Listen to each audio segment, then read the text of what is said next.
Going on, everybody? Welcome to Space News, EJ's Space and Rocket Review. I am EJ, your host, with the least, most.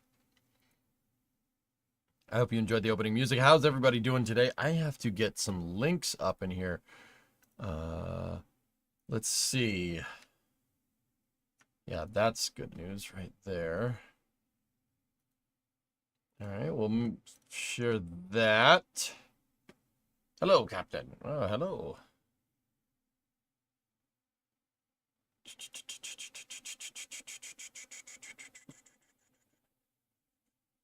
All right.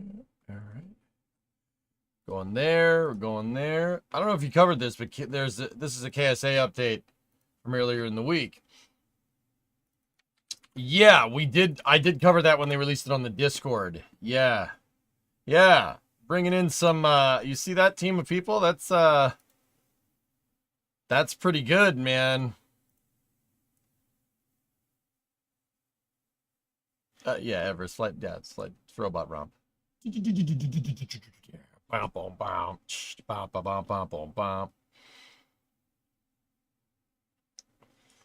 All right, I am looking through here.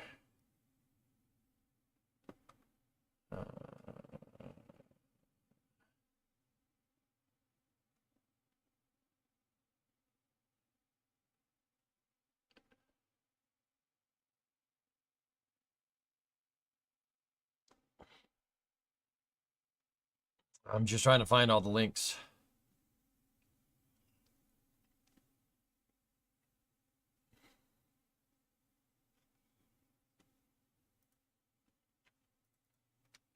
I suppose we could mention that. Edmana, that's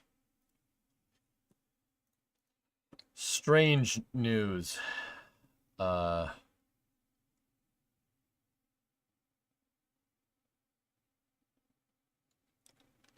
In ancient Greek mythology, Artemis killed Orion.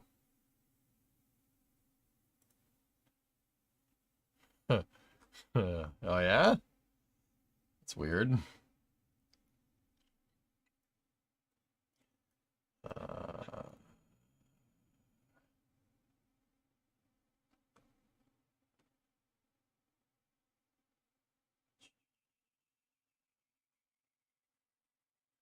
I am looking through to get all the links. Creeper popped through. There it is. There isn't much today, to be honest. There's big, vast news, which is pretty cool. We were talking about space stations and Axiom yesterday. I don't think it's a coincidence with what happened, but I'll tell you what happened in a moment. Just getting all the links together here.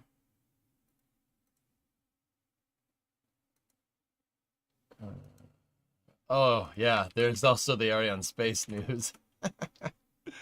Oh, boy. Graham, they'll be all right, or they won't. I mean, I don't know.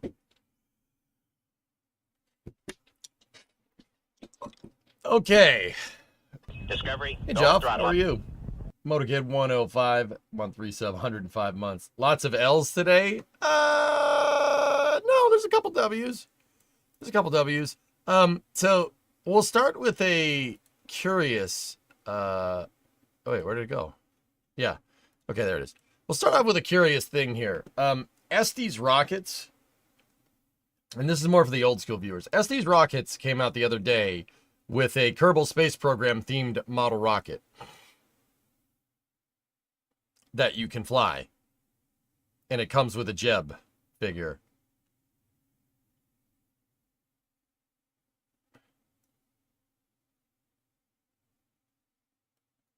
I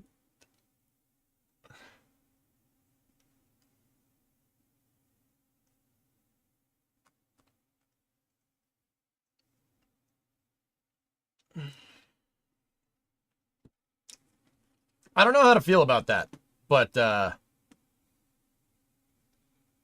yeah, just thought I'd mention it. It's kind of interesting, but yeah, weird. Now, in the same breath, like I said, Kitten Space Agency did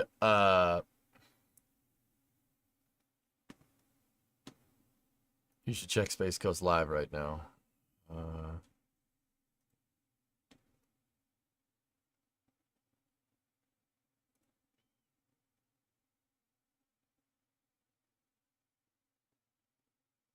A little bit of fog. All right.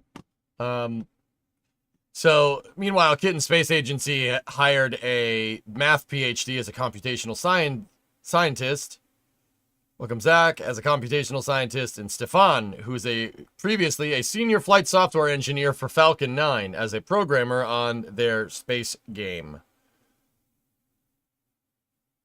Scott Manley already showed one of them in his latest video. Oh, all right, well, I'll stop talking about it then. So would they be in contact with whomever bought KSP? It's possible. But yeah, I did cover that. So just interesting news from the space games out there. We still don't know who owns Kerbal. We still don't know who Take-Two sold the rights to. Huh? I know, it was a hell of a misspeak. Just we still don't know who they sold the rights to, so I don't know. I don't know, man. Interesting news. What if Estes bought it? That'd be kind of cool. I don't need Kerbal Space nudes. Discovery, go at throttle up. Ever. And that's why we're here, for all the fresh and interesting space nudes.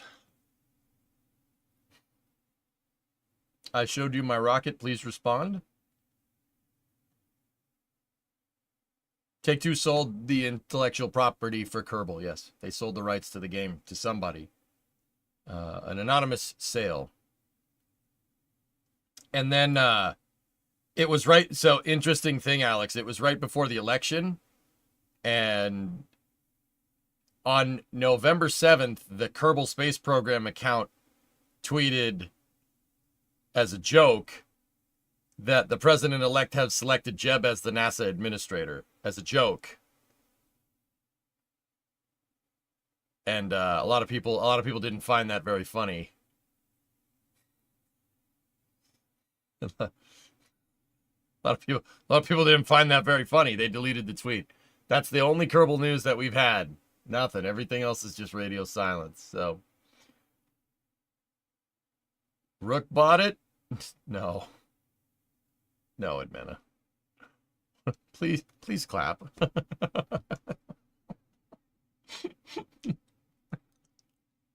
Oh yeah, you're a tough guy, Fred. You're a tough guy. Still funny. Fred, that's still funny. I'm never gonna pretend that it's not funny. That's hilarious. It's one of the funniest things I've ever seen. All right. Actually, I wouldn't be surprised if the Estes thing was a signed license deal from early in KSP2's development, and this is their latest. Yeah, exactly. I don't think this is the new people. I think this is something that was in line for a little while. So, Von Kerman would make a better administrator than Jeb. Yeah, probably. Anyway, so yeah, that's all we've heard. But those are your updates for the games. In other news, anybody out there a European Space Agency fan or an ESA fan? You guys tell me if you think this is good news. Here, ready? Ariane Group and Ariane Space announced the departure of Stefan Israel, CEO of Ariane Space, and the appointment of his successor, David Cavallolocopter.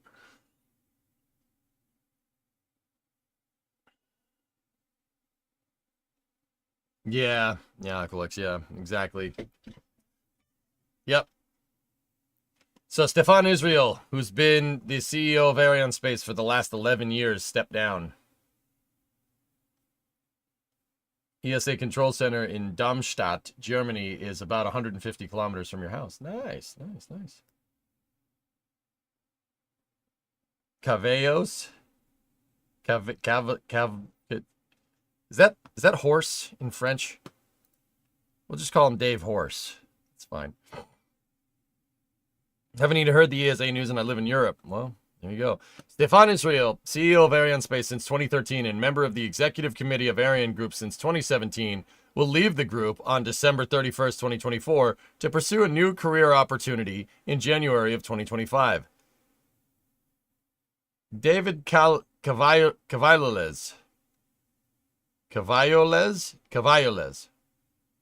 I think that's how you say that. Is appointed as the CEO of Arianespace effective January 2025.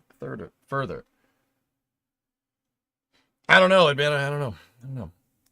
Ariane Group and Arianespace today announced the departure of Stefan Israel, CEO of Arianespace, who has been at the company's helm since 2013.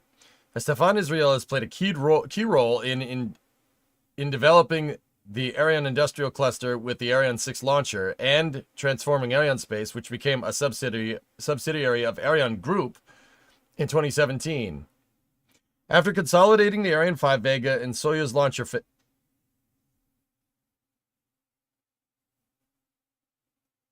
After consolidating the Ariane 5 Vega and Soyuz launcher families.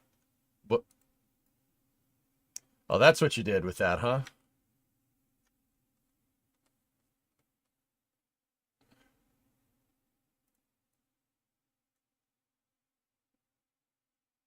Hey, Dragon, what's up? Yeah, I know it, man. I want to read. I want to see how this went down. They're probably not going to say anything. After consolidating Ariane 5 Vega and Soyuz and supporting the development of Ariane 6 and Vega C launchers, Stefan Israel gave Arianespace offering a new direction, transitioning from dual geo satellite launches to solutions designed for large constellations in low Earth orbit and the growing diversity of satellites. Thanks to these initiatives, Arianespace reached a record rate of 15 launches in 2021.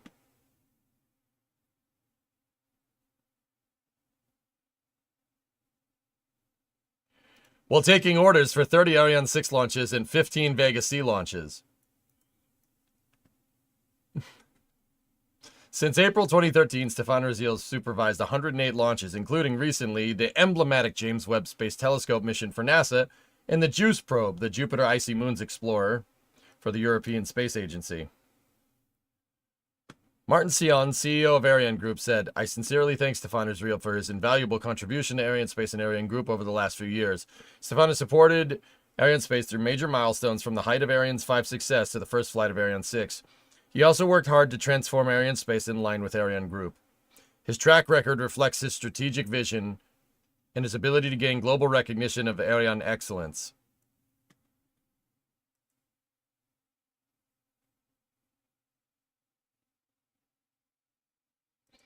We wish him every success in his new job and look forward to welcoming David Caviar to the group.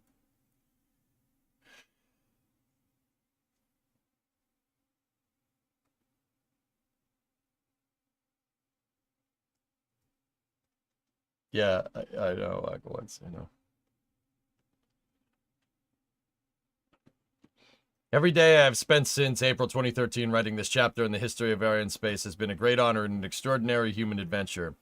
I'd like to thank teams of both Arianespace and Ariane Group for their passion and unrivaled excellence. Also, I extend my gratitude to our partners, ESA and Kinez, and to our European and international customers for their unwavering trust. After the success of Ariane 6's first launch and Vega C's return to flight, I am pleased to entrust my successor with a company boasting a solid order book to ramp up the launch rate as of 2025. With Ariane 6, Arianespace will be able to capture opportunities arising in a dynamic and fast-changing market. David Cavalloles. Will dude, I'm gonna need to hear somebody pronounce that. But anyway, we'll join the group in January as CEO of Arianespace and Ariane Group's executive committee. After starting out in the French public sector, holding positions of responsibility in finance, innovation, and industry, he was appointed ministerial advisor for French space policy in 2017. He then joined Capgemini in 2019, where he had various leadership positions contributing to the firm's business development. He's 36. He's a graduate of École Polytechnique in 2008 and ENSAE Paris. That's probably not how you say that in 2012.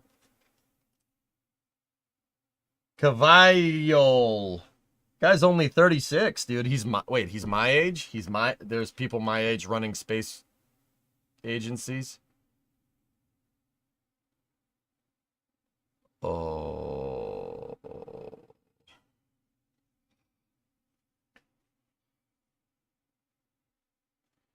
Oh, I don't like that. Polytechnique is in Quebec.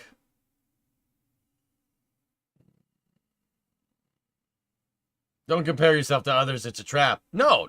Frick that. I'm not doing that at all. What did you think I was doing? I want to run my own space program, damn it. I just got the fake space programs. I want to run a real one, damn it. Let me run one. Let me add him.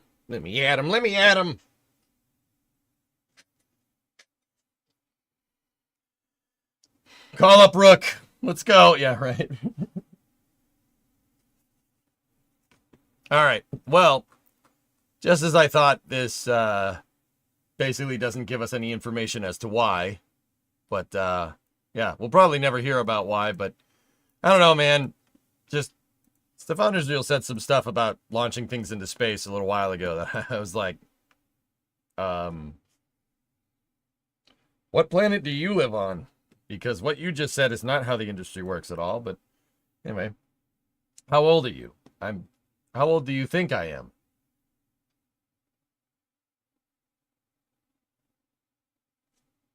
How old do you? 23? 73? 31? 31? I'll take 31. I'm 36, dude. I'm old. Today I learned all the spices in gingerbread are to mask the smell and taste of molasses. Yep. About 350. Yeah, I got a fake one. The fake one, my fake space program is non-existent right now.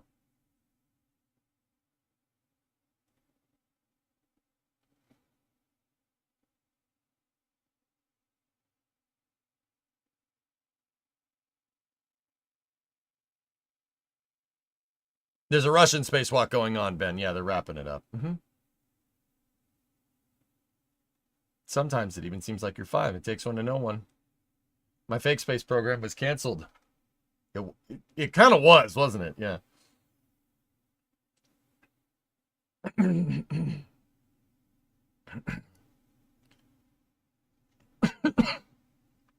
What would I include in my space agency? Rockets?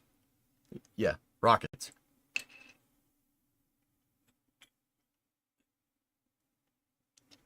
Mission mode 3.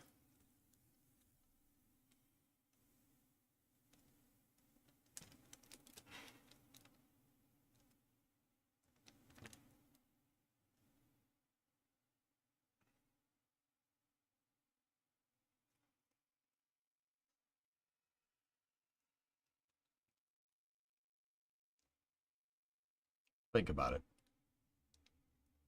I'll think about it.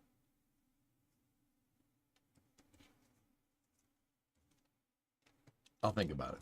Okay? Okay?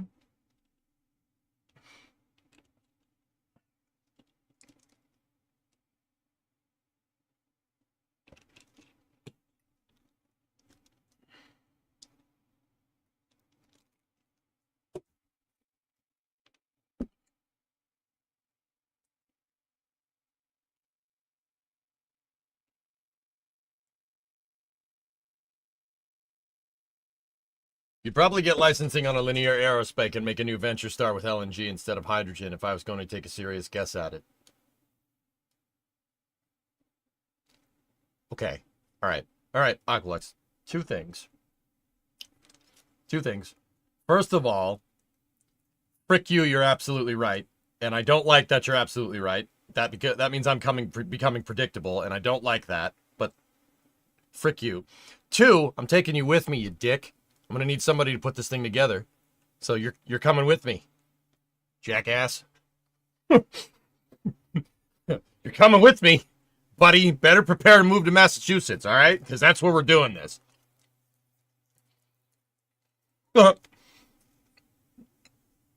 So those 2, I'm sending them out, and no return to sender, okay? No return to sender. Seriously, though, we need some venture capital to get this going. I would love to, guys. I really want to. I would really like to. I would really like to. You get 20 billion tomorrow. What's step one? Incorporating. Cape Cod is good for launching? Sure.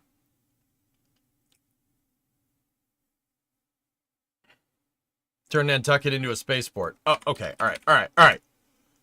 I thought about this, okay? I thought about this.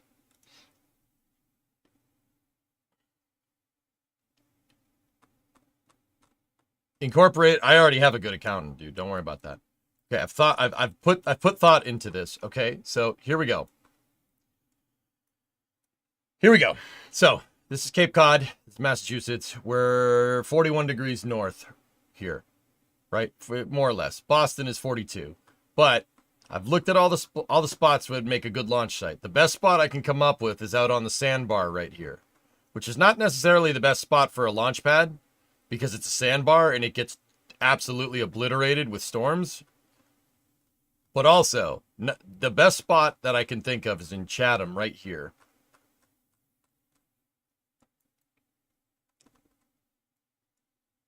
Right there. That's the best spot. That spot is 2.5 miles from everything, right? 2.5 miles from anybody's house. There's no houses anywhere around there. And you have relatively close access to Route 3 right there. How do you get the rocket there? A truck? So if we're launching an SSTO, right, you launch it, and then Otis is right there, and Otis has a really long runway. So we're good. Or you could just launch it out of Otis, I guess. There's still too many houses.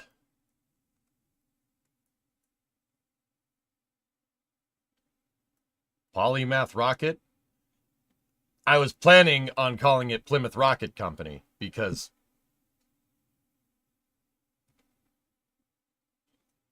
Plymouth Rocket Company, because rock.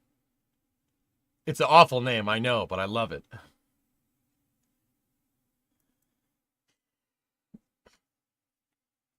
Are you talking about an SSTO that launches horizontally? No. Vertical takeoff, horizontal landing.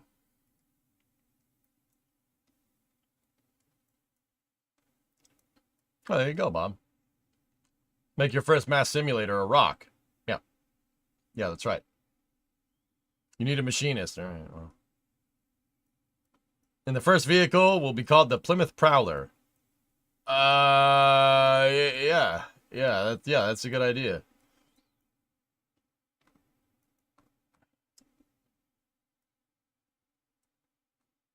There is some other places where you could probably get away with it.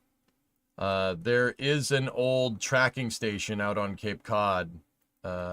It's out here near the National Seashore. Yeah, see? Old tracking station. Right there. So, you could probably shoehorn a nice launch site in there. You're 42 degrees inclined on the dot, which is not ideal. That could get to the ISS though. Yeah, you could get to the ISS from there. You could get to the ISS. Geo would be difficult from here. That's the problem. Geo would be difficult.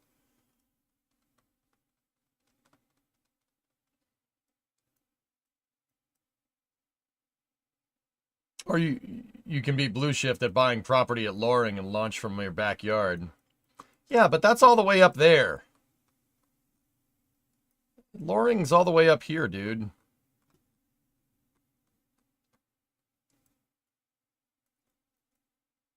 They shouldn't have closed that place. Well, how long is the runway at Loring? Hold up. Hold up. How long is this? I mean, it's got to be able to handle... It's got to be able to handle B-52s. Yeah, okay. You got a 10,000 foot runway. Actually, it looked like the threshold is right there. That looks to be a 12,000 foot runway. Yeah, it is.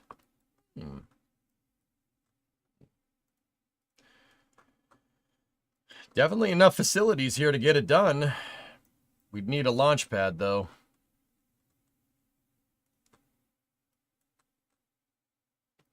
Seems to be plenty of places to do it, actually.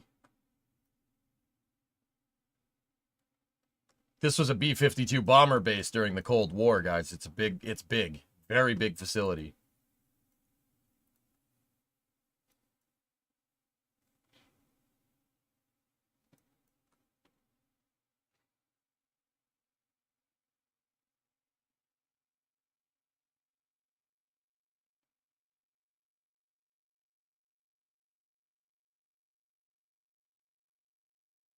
We need a 10-mile long runway to land the shuttle made of osmium. Incurable. Something witty. Can I get you to chime in on what's going on in New Jersey? It seems to me of people not understanding plane lights. I haven't seen really anything that makes me feel it's AOP. I don't even know what the hell AOP means, dude. But yeah. The only thing about lowering, guys, is that it's 46 degrees north. That's not great. That's kind of good for polar launches, but it's not really good for anything else. Trying to go equatorial from there or trying to get to geo from 46 degrees inclined is, I mean, 41 ain't much better. So, I mean, maybe we should just bite the bullet and go down to the Cape, you know? This is space. I'm in space. Hey, Rocket Sage, what's up? Anyway, what's going on in New Jersey, Witty? Okay, I don't know. I have no idea. A lot of people are mistaking constellations, satellites, and airplanes for drones, though. Guys, if it has red and green lights, it's an airplane. It's a freaking airplane. A lot of the videos that I've seen are just airplanes on approach. Now, I'm not going to say that people aren't flying their drones around. You think the environmental folks in Massachusetts would allow this? Yeah, David, there's a funny thing about that. The entire premise of this argument is that somebody gives me $20 billion, right? If I got $20 billion to do this, yeah, they would conveniently forget about the environment. Money talks here. It's true.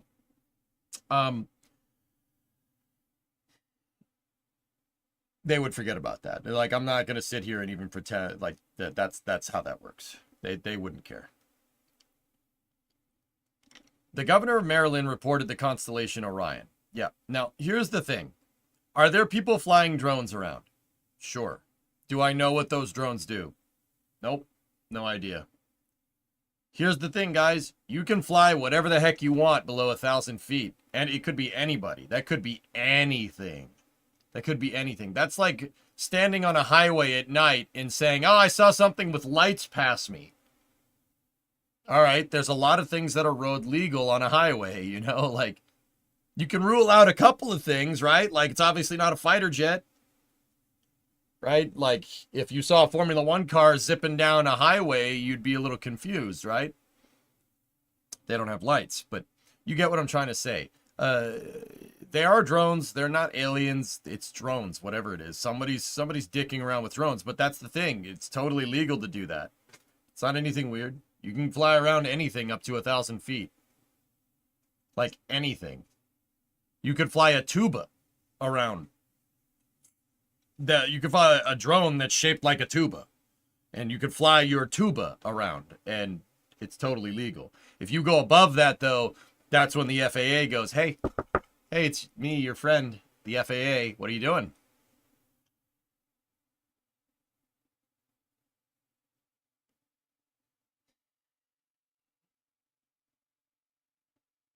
In Germany, we have GeoSA, which will basically launch polar or sun synchronous because the launch location is in the North Sea between Great Britain and the Nordics. Yep. Mm-hmm. So here's the thing. Like, it could be anything. However, that could be anybody. That could be just somebody with a drone flying around. You know, somebody with a drone, somebody who wants to cause trouble. Could be somebody trying to see something that they can't. But here's the thing. You can fly whatever you want up to 1,000 feet.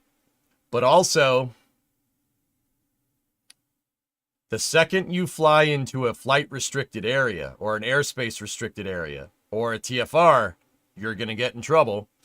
I do recall a couple of days ago, I saw a story where somebody flew their drone into the restricted airspace around Newark Airport and they got arrested. They figured out exactly who it was. Weird, huh?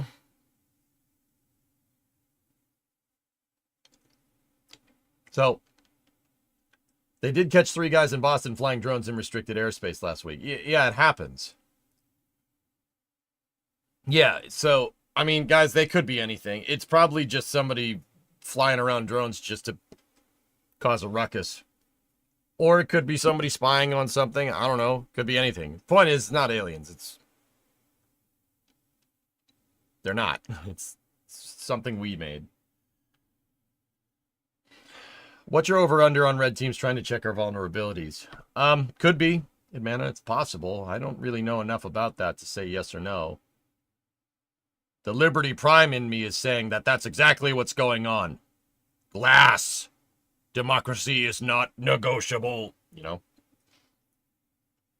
You live in D.C. If you even started your drone, you've got 3 federal agencies knocking on your door within an hour. Yeah, exactly. Because D.C. is a permanent flight restriction. Yeah, or the other guy that flew over Vandenberg Air Force Base with a drone. That's not a smart thing to do. Okay, don't do that.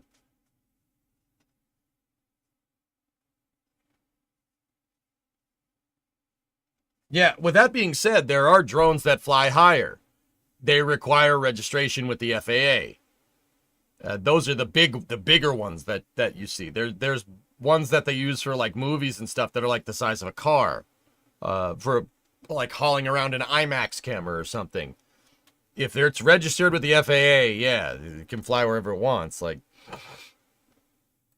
yeah, Nader, what did you say? Don't shoot them? Yeah, don't shoot a registered aircraft. That's a no-no. That's a no-no.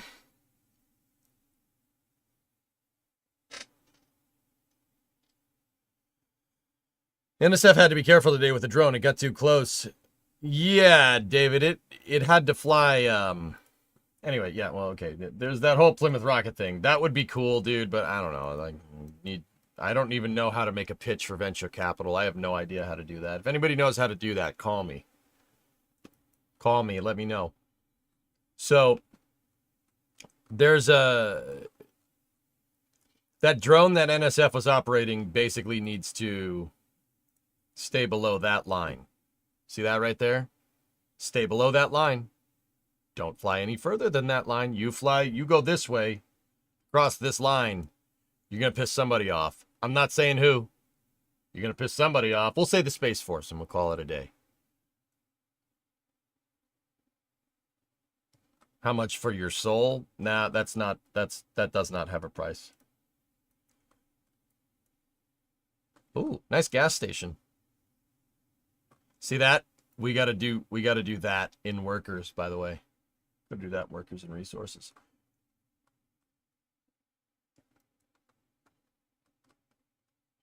Anything new with Sierra Space News? Actually, yeah, Tigris. I can show you. They actually... So you want to see something curious? You know what? I forgot to add this to the queue. Here, check this out. So... take a peek here. Sierra Space. Thanks to Representative Dale Strong's support for U.S. commercial space, we welcome the Spaceport Act, which will provide federal funding for spaceport infrastructure projects, including Huntsville International Spaceport. That is a picture of Dream Chaser landing at Huntsville Airport.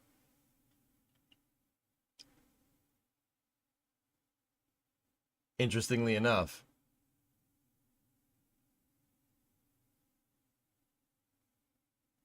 Don't forget the fire station. Yeah. So yeah, that's the news from there, which is pretty sweet.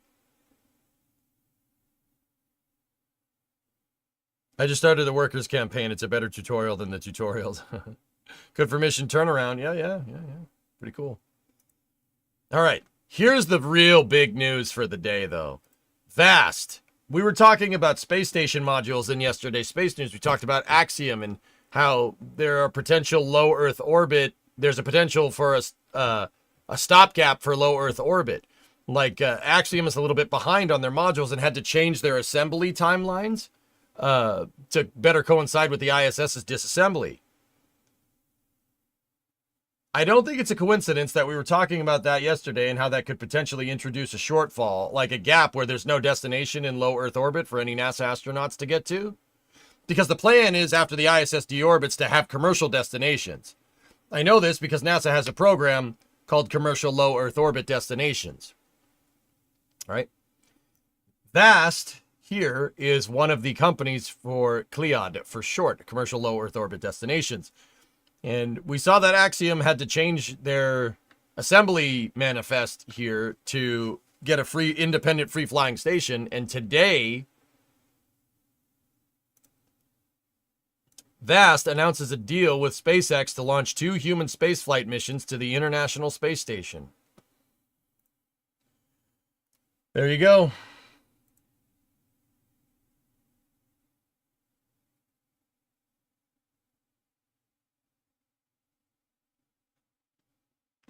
There you go. So VAST is a commercial low Earth orbit destinations provider that's actually making moves to get this stuff done. I don't think this deal is a coincidence. I think it's on purpose. Personally, this is my personal opinion, I think VAST sees that Axiom is falling behind because they're working on building Artemis's EVA suits, and I think VAST is looking at that as a thing of urgency. Because if they get their station up there before they do, VAST already has a welding confidence article. There you go. Look. This is a welding and structural testing article for their VAST modules. What does that mean? VAST foots the bill to send 2 people up? That's exactly it. They're purchasing seats on Dragon just like NASA would to send people to the ISS. They are also paying NASA for time on the ISS. VAST, the reason why VAST is doing this, per Max Hute, who is the guy that runs VAST, the reason why they're doing this is because they want to start a partnership with NASA. They want to, you know what? Let me just go find his tweet. Hold on.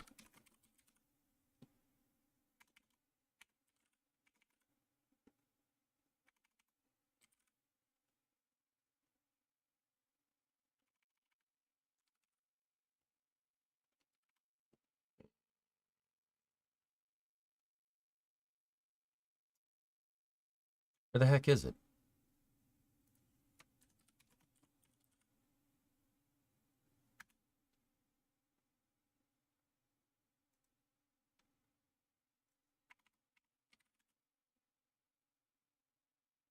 Oh, jeez. Yeah, I saw it in the feed somewhere.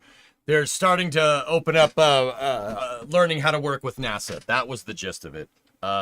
So, like I said, I think VAST is starting to make moves because they see the potential that Axiom is falling behind, which is interesting. I'm scrolling through the For You feed now, and I really wish I didn't.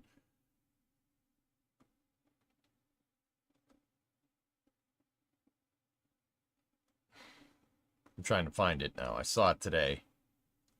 Yeah, doesn't matter. Can Axiom even afford any more flights? We don't know, Awesome. I wonder how people would feel about a launch site east of Hilo, Hawaii. I know the infrastructure problem, but if you vertically integrate, they got both an international airport and a deep water port, while being rather good in terms of available azimuths. Hawaii would be nice, dude, but I wouldn't.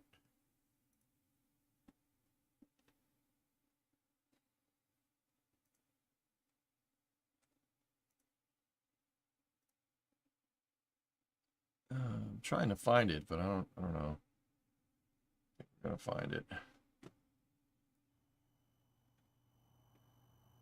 Hang on one moment.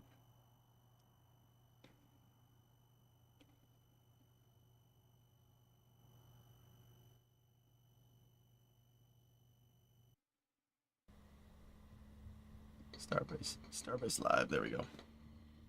Okay.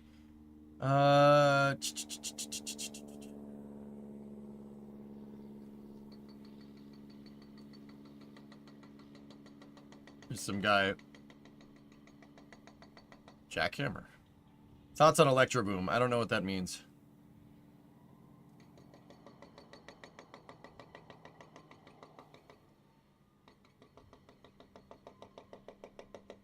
Alright, that's... Yeah, I can't find it. Either way, the partnership with Vast is a good thing. Here, actually, maybe the X thread thing here has something about it. Jeff Faust. Marsha Smith. Where the heck is he? Oh. There he is. There, I couldn't find it. Here, check it out. Important for Vast to work with the ISS to make us a better replacement builder. Thanks, SpaceX and Gwen Shotwell for the growing partnership. That's what I wanted to show you. There he is. Yeah, Max Hout is yeah, cool. I'm not sure, Max, if you ever see this, I'm not sure if I'm saying your name right. I apologize, but what you do is pretty sick, dude. Yeah, now Vast is going to work sending flights to the ISS, so that's 2 commercial customers, Axiom and Vast, that we could have potential space station replacements with, which is great. I'm just, yeah, once again, I'm still super worried about a stopgap, but Electro Boom is a YouTube guy. Is that the dude that ran like 20,000 watts through a microwave or something?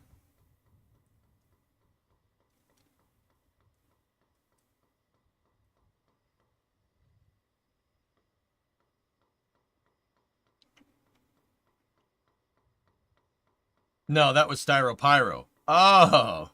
Oh, okay.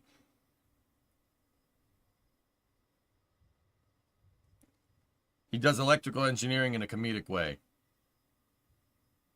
He's the one that keeps shocking himself for content. Oh. That guy is funny. Electro Boom.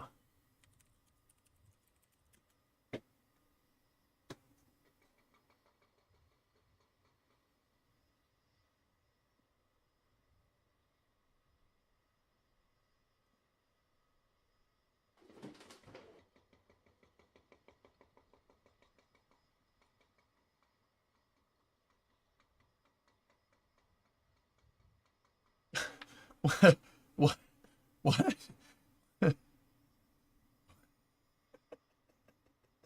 Okay.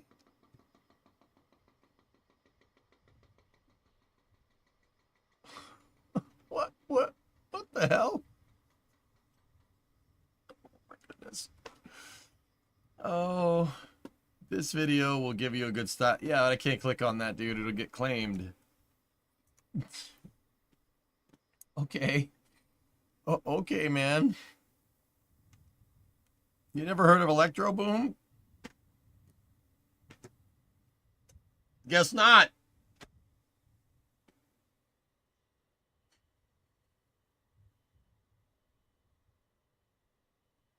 He got hands on a Jacob's ladder some months ago. Oh, God.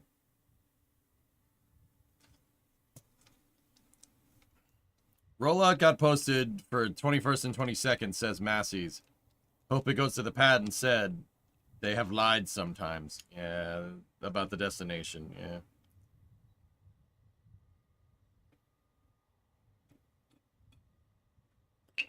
What kind of content do I watch?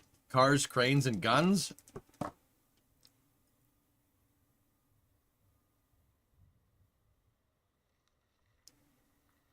Mostly car stuff, guys. Yeah, mostly car stuff.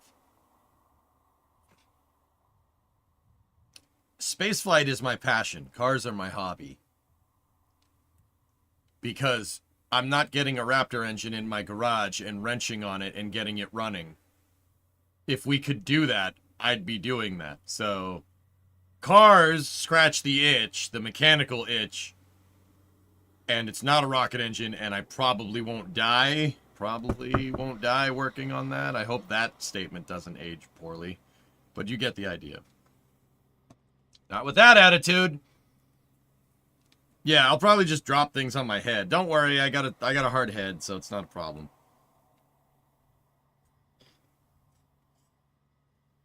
I got another type of engine for your garage. Yeah, isn't that a motor?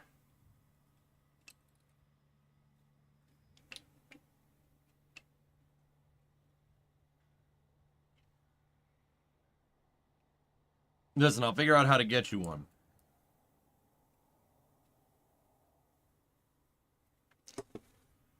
Eh.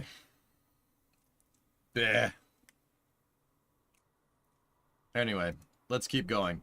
So, Boom did Flight 10 today. Their last flight for 2024 with the XB1. 10th flight. Top speed, Mach 0.95, 553 knots. 637 miles an hour. New max altitude, 32,417 feet. Additional FES tests. There you go, dude. Per Blake Scholl, the CEO of Boom, they will be trying to break the sound barrier for I think Flight 11 or Flight 12. Do we have a new vid? You know what, dude? I'd have to check. I don't think they've posted anything new. Boom has these most excellent videos that they post about their testing. I am very, very rapidly becoming a big fan. Oh, their new one is about their test pilot, about Tristan Brandenburg. He's a Top Gun pilot. Here, you guys want to feel insignificant about your resume? Here, watch this. I'm like XB1 is pretty special. When a test pilot job opened up, I applied, and here I am today. I really hope this music doesn't get claimed. Any other airplane I've ever flown. Part of that is working with the engineers who actually designed the systems and the technicians who actually built the aircraft. It's a pretty unique opportunity where you get to work that closely with the people who were that hands-on early in the process.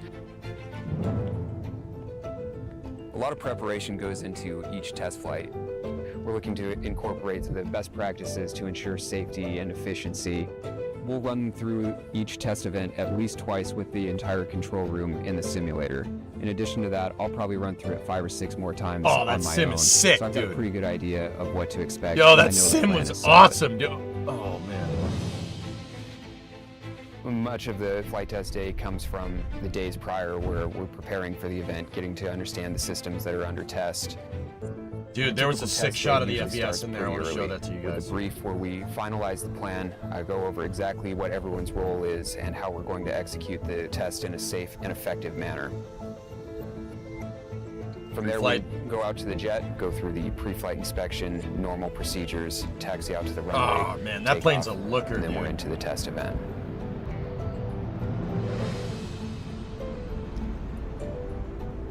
We did a lot of ground tests, and the first 3 flight tests were all at 225 knots or less. Yeah, man, it's pretty Flight good. 4 was the first time we started expanding the envelope. What that means is taking small bites of airspeed and altitude. Each small bite we take, we're looking to make sure that the aircraft continues to match our models and we continue to understand the aircraft. Can I just, like I said, dude, that plane is a looker, man. That thing looks sick. Like, damn.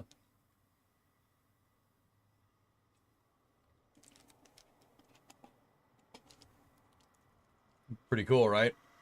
Anyone getting Braun GP livery vibes? Oh, now I don't like it anymore, Blinga. Damn it. Oh. Now I hate it.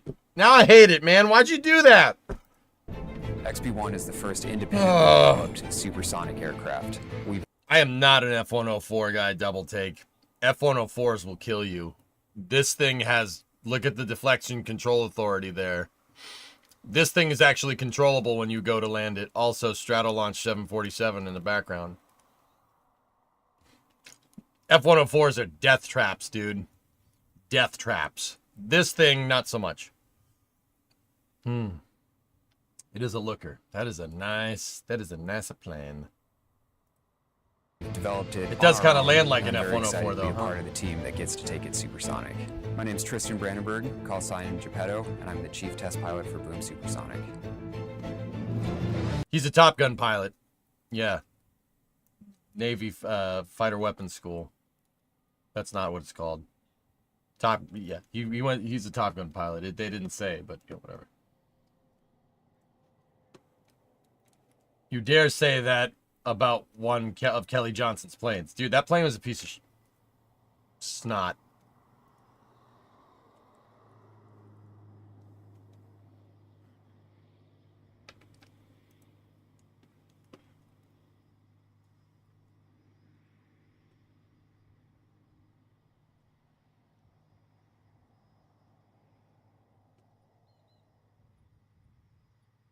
It's a piece of junk, dude. Like, what do you want me to say? The F4 could go fast. It's a missile. It's a freaking missile with a cockpit at the front. In Germany, the F-104, you called it the Flying Coffin and Widowmaker for a reason. Oh, man. Look, Edmana, you ever listen to Van Halen 1? Okay. You ever listen to Van Halen 1? Van Halen 1 is like Kelly Johnson's Airplanes, okay? There's only one song that kind of sucks on Van Halen 1. It's Little Dreamer. That song totally doesn't fit. It's kind of a dud.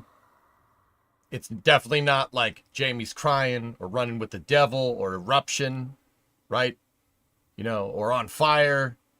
It's just kind of there, kind of exists. It's kind of a crappy song. That's the F-104 in an otherwise stellar repertoire of aircraft or songs, if we're talking about Van Halen. Braun GP is good. No. No. No. No. No. No. No. That is a low point in Formula One. Just no. No, you're wrong. Anyway, there wasn't much info from that Boom video, but yeah, they did complete their latest flight with Geppetto flying, right? Panama is not on Van Halen 1. Cheers. That's on 1984, okay? The F4, however, was amazing. I love F4s. F4s are...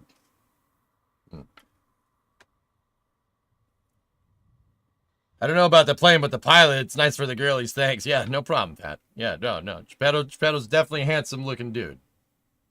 Definitely.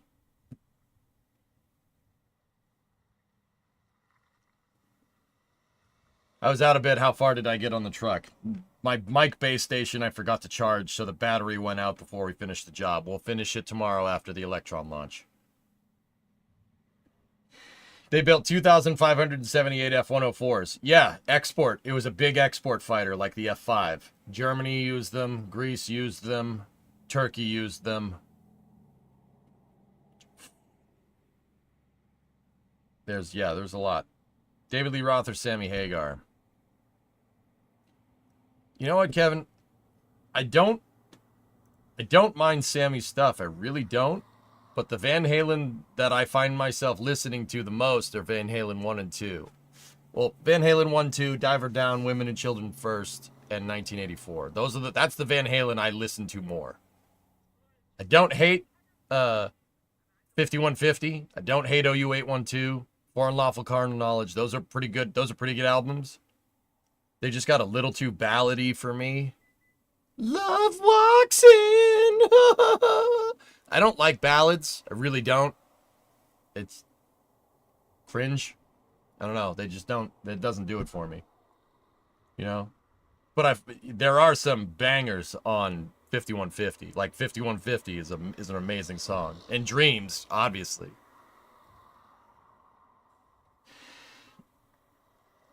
You sold those to the US too and got us to scrap the farthest superior TSR2. And you did it. You bent over and took it, Tessa. That's your own fault.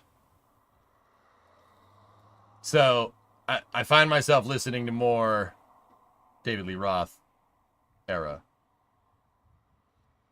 Right now, it means everything. It's a pretty good song. Pretty good song. Dreams is my favorite of the Van Hagar era. And then there's the Gary Sharon era that we don't talk about. That didn't happen. Okay?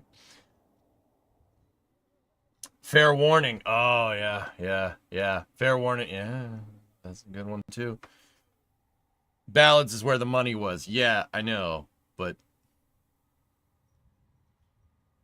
It seems like ballads were that one thing that everybody did. That every band does. Like, every hard rock band, like the record companies make you do a ballad because they want to show that you're also capable of being a compassionate person. Bro, it's hard rock. All right, seriously. If I want a ballad, I ain't listening to Guns N' Roses, okay? Or Van Halen. That's not, no. Can't do, no. Hard pass. Showing you have range. Yeah. Range to reach the garbage can, maybe. Kevin, Alex was a friend of your dad's and played on your dad's drums one night. They were hanging out. That's cool, man. That's cool. Kevin, when Eddie passed, I still have to, dude. I mean, Van Halen's one of my all-time favorite bands, first of all. It's like Van Halen, Led Zeppelin. Those are my two. The Queen's up there too. The Who. Those are my favorites by a long shot. And then Rush as well. That's probably like my top 5 if I had to say. But when Eddie passed, dude, dude, we're like what, 5 years? That's 5 years out. 4 years out, 3 years out. I don't know. It doesn't I have to remind myself that he's gone. Like, still to this day, I'm like, no, he's still alive. Just like Neil Peart's still alive. Neil Peart's still around, obviously. But he didn't go anywhere. What do you mean he's dead?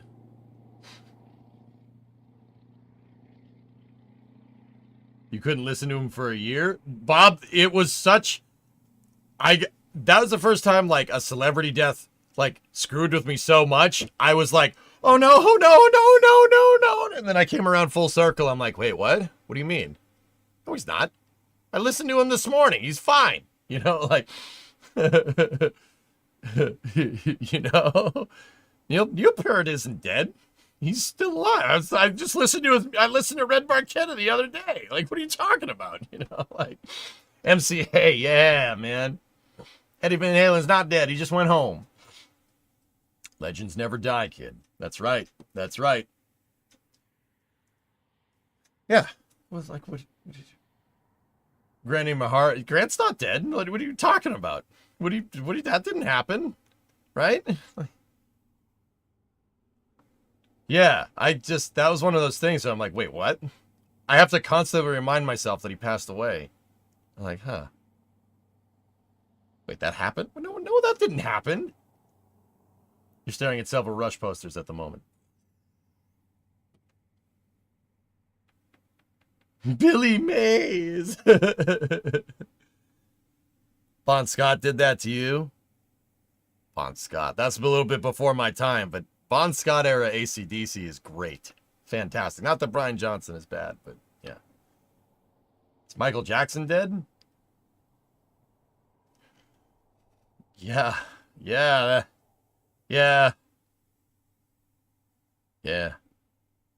Who is Michael Jackson?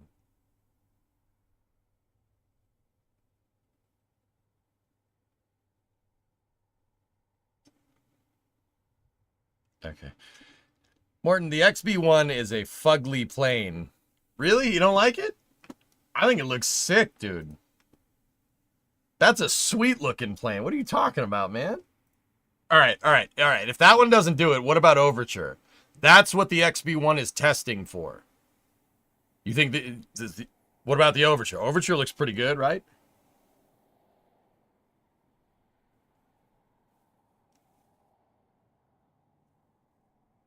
Graham, do you want to be starting something? Said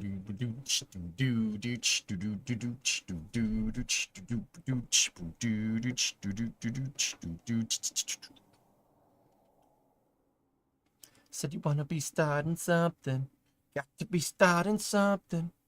Just think, EJ, a lot of your audience probably wasn't alive for 9/11. Oh God, dude, don't mention that. Hello. Christmas cookie delivery service. My Christmas cookie delivery service? Yes. I want you to remember what you smelled in the house and then taste it. Hello, Oh, I Titan. didn't know you had a Halvin, but Hello, Titan. Hello, my boy. I'd like to remind everybody in Twitch chat, we now have Titan emotes. Oh, you can smell the cough drop. Just, of course you can smell the cough drop. Why wouldn't you? Dude, I swear this dog's part hound. He's definitely part hound. He can smell stuff from a mile away. I sent his DNA off, so hopefully we'll find out sooner rather than later. All right, ready?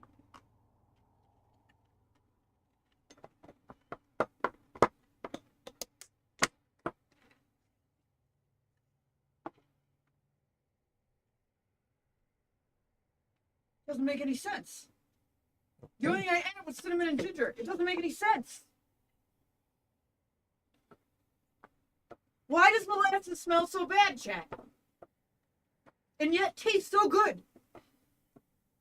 It doesn't make any sense.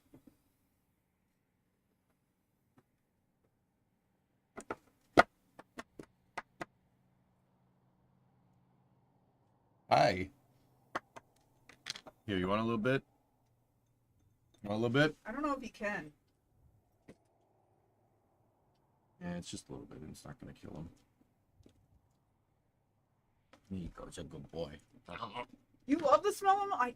Maybe if I grew up with it, but I was just like, oh my god. You like those though? Mm-hmm. Yeah? Alright, cool.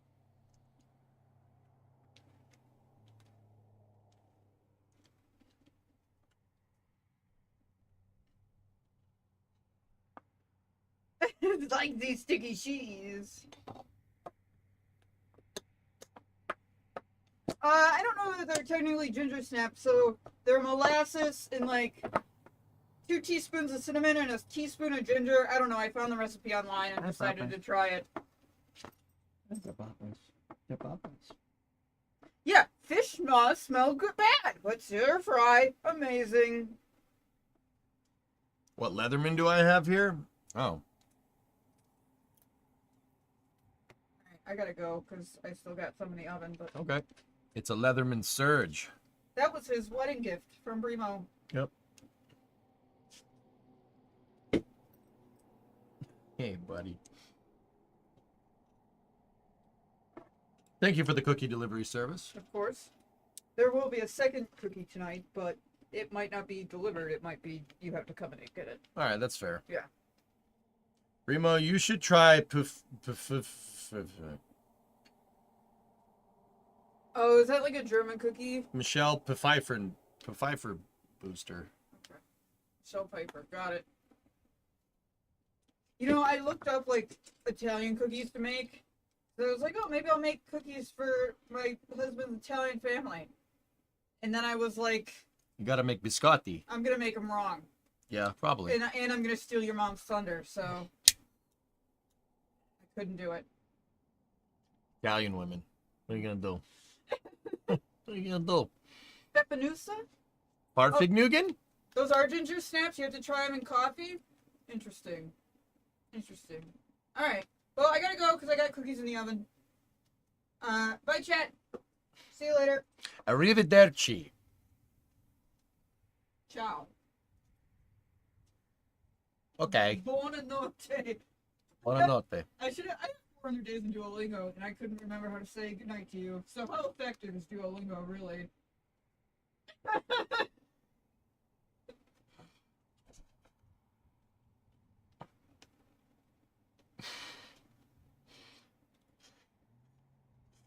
Dominica de Coco. Is Adrian on the Flame Trench tomorrow? Ask him how to pronounce it. Farfikugel. Kofifi is the president's favorite cookie. Kofifi is...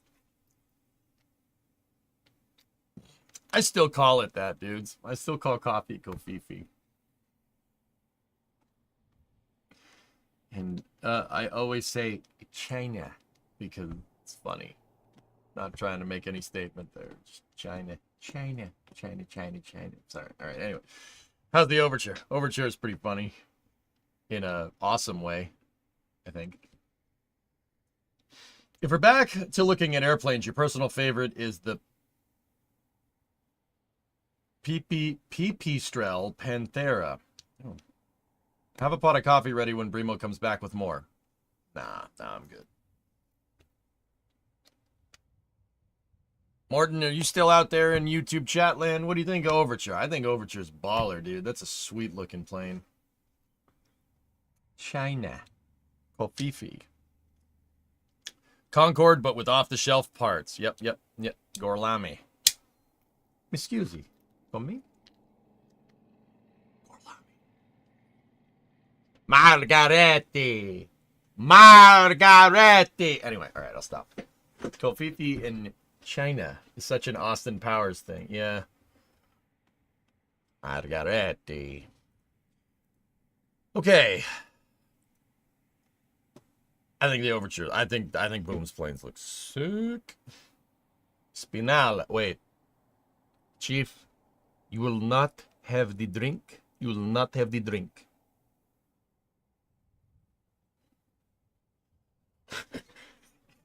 Gloves!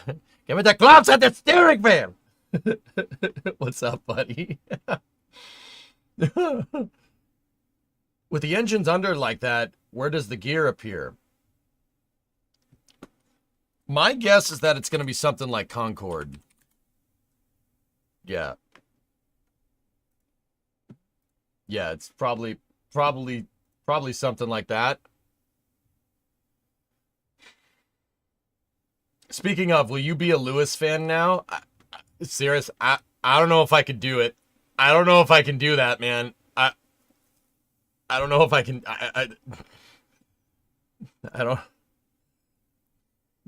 know if I can do that. Graham, you saying the Concorde is a weird looking plane?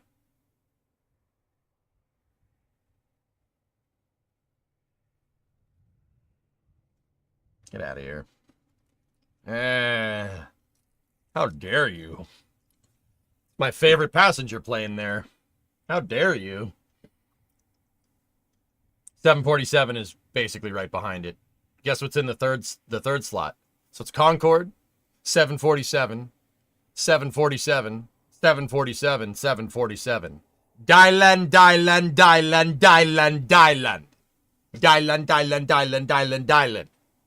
Boom. A TU-160 is way better. No, it's not. No, it's not. That's not even the right plane to compare it to.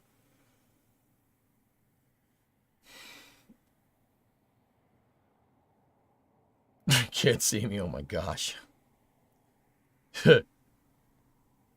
Dylan. Boo, A380 for days.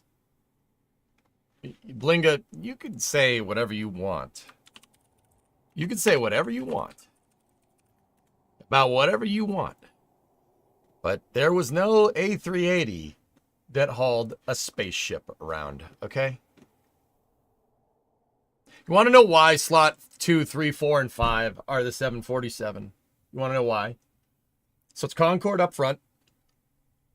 747 for just being an awesome plane. 747 that carried space shuttles right after that. 747 that carried other 737 fuselages around. And then 747 that also hauled a infrared space telescope in the back. Or Sophia or a 747 SP. Okay, so Concorde, 747, 747-100 SCA, okay? Dreamliner, 747 SP. Sorry. Comet, the Coronado 990 is after all those other things, okay? The Convair 990 is definitely over here. Definitely there. Okay. And then probably a TriStar after that. Okay. Because L1011s are sweet. F4. These are passenger liners. Okay. AC-130H is your favorite. That is not a passenger plane. Comet for being the first two. Maybe after all that other stuff.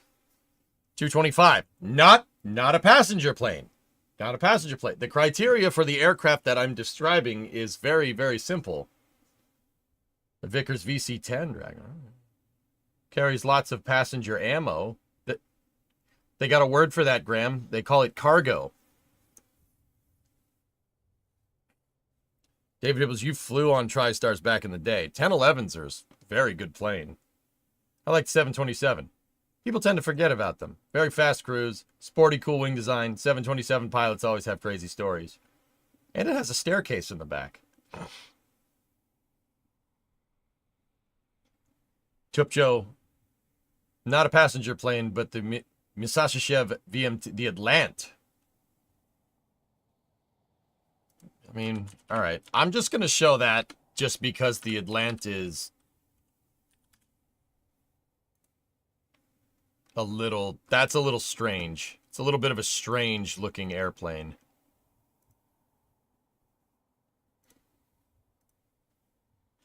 Here.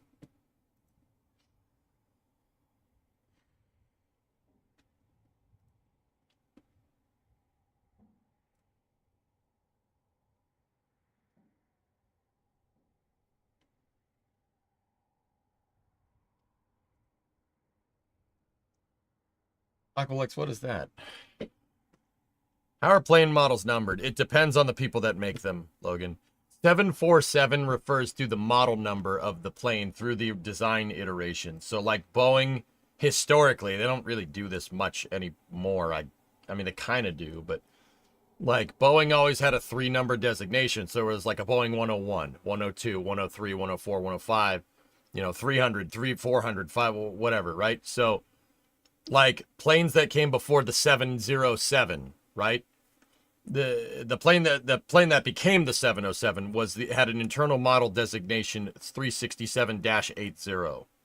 So Boeing always uses a 3-number code, internal code for their airplanes, for the model number. Like, but that's different than Lockheed or McDonnell Douglas or any other passenger liner around. Have you seen the documentary where Bruce Dickinson flew the jet airliner? He got to fly 727 in a DC-3. He flies their touring plane around, Matt, which is pretty cool.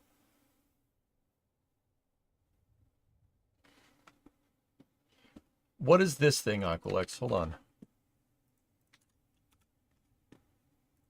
But here's a final bombshell. There's a final bombshell. What is this? The B-29. Oh, this thing. An expensive effect. Oh, yeah, okay. Yeah, the Guppy. The Guppy is a derivative of the B-29, the Super Guppy.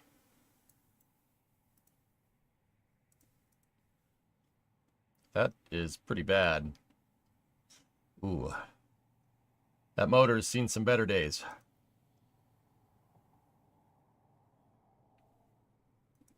That motor has also seen some better days.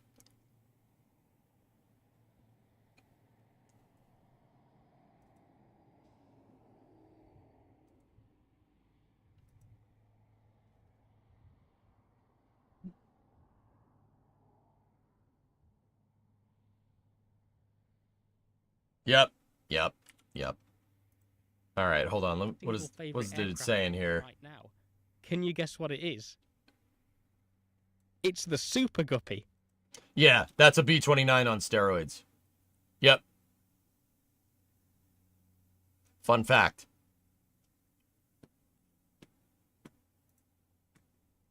The Super Guppy is derived from the Pregnant Guppy, which is derived from the Boeing 377 Stratocruiser, which is derived from the B-29.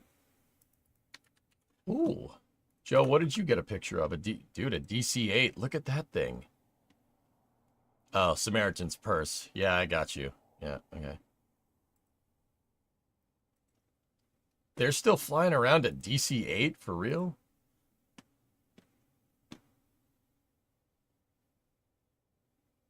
I'm surprised they have those motors just lying around. I'm surprised nobody took them. It seems very remote where that plane went down.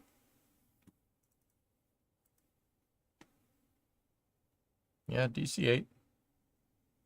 Interesting. I think it might be a B-50, Aqualex. It's probably derived from a B-50 if I had to guess. That's one of the last... Yeah, dude, I don't think I know of another DC-8 that's airworthy. It's classified as a grave site.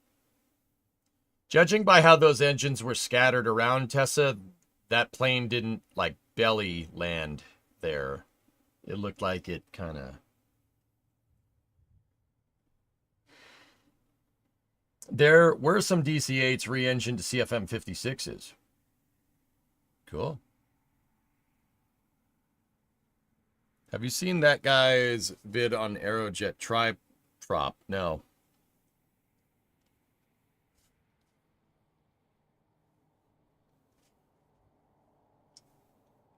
Damn, Matt, that sucks. I don't like the Beluga, guys. I think the Beluga looks ridiculous. I'm sorry. The Dreamliner, the Dreamlifter is the superior looking. The Dreamlifter is the superior looking cargo hauler in my opinion. That looks so much nicer than the Beluga.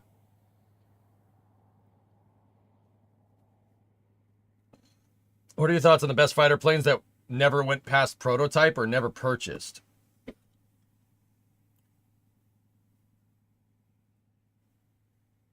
XB-70. Not even close, Kevin. XB-70. The XB-70 was amazing. It's faster than an SR-71, I'm convinced. By looking at the testing regime, the XB-70. The XB-70, dude, North American knew what was good, man. No way? Dude, how can you look at this versus a Beluga and be like, yeah, the Beluga looks better? No. No. Just no.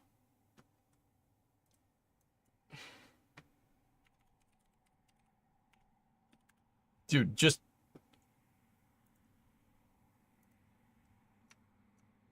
But what is this? The front looks like a fanny. Ridiculous. No, that is an abomination. It's an abomination and it needs to not exist. Okay? It needs to not exist. It looks like a Klingon with wings attached to it, man.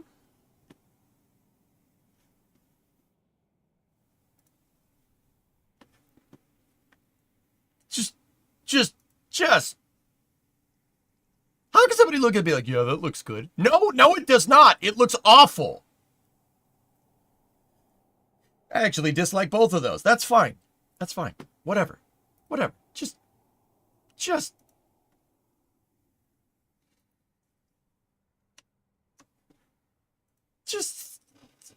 This looks so much nicer than that. That looks like it's crashed. The heck's the matter with you?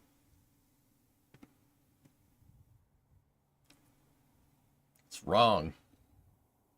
Flipper disapproves of your criticism? Whatever. Flipper, come at me, bro. Oh, wait, you can't because you don't have legs. Have fun in the water. You gotta have a thought on the old Lockheed Starliner. Long live the C5. All right. Just like stubby nozzle, it serves its purpose. Yeah, the purpose is it looks stupid. Ugh. I'm saying to Snowflake, okay. And he's saying, okay. And he's up on the leg. And you can quote it. Tell us how you really feel. No, I don't want to anymore. All right? I don't want to.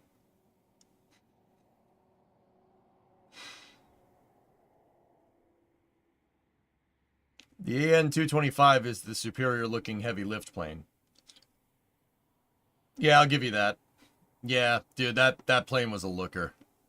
That was a nice looking plane. L1649 if you don't want a bunch of CST 100s in the search results. L-16.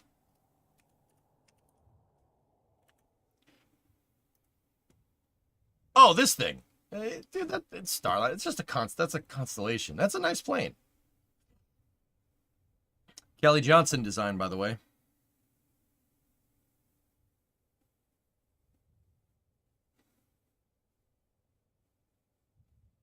Yeah. Connie's are very nice planes. It's that, see, that's a Kelly Johnson design, and it's a damn good Kelly Johnson design. How do you feel about the Super? Oh, how do I feel about the Super Guppy then? It's pretty cool. It's a little weird looking, but it's pretty neat.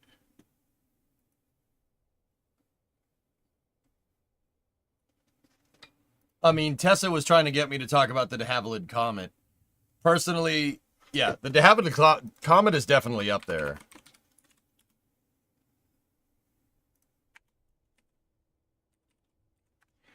I don't know about you guys. I love engine in wing designs. I think they look so good. It's an A&P's nightmare, but it looks, dude, that is very nice. Why 3 rudders at the back? Because they really didn't have stabilization figured out yet. I think there was a reason, but yeah. Yeah, all the A&P is in chat are going, get it away, you know? Yeah, see, that's a nicer comic because it has circular windows, you know? Also, VMT, if we're going to talk Russian planes that do the same thing, the 104 takes the cake. That is a sweet-looking airplane. Too bad it's a piece of junk like everything else that they made.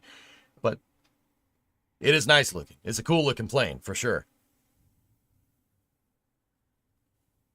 That's a nice plane. That's a nice looking plane.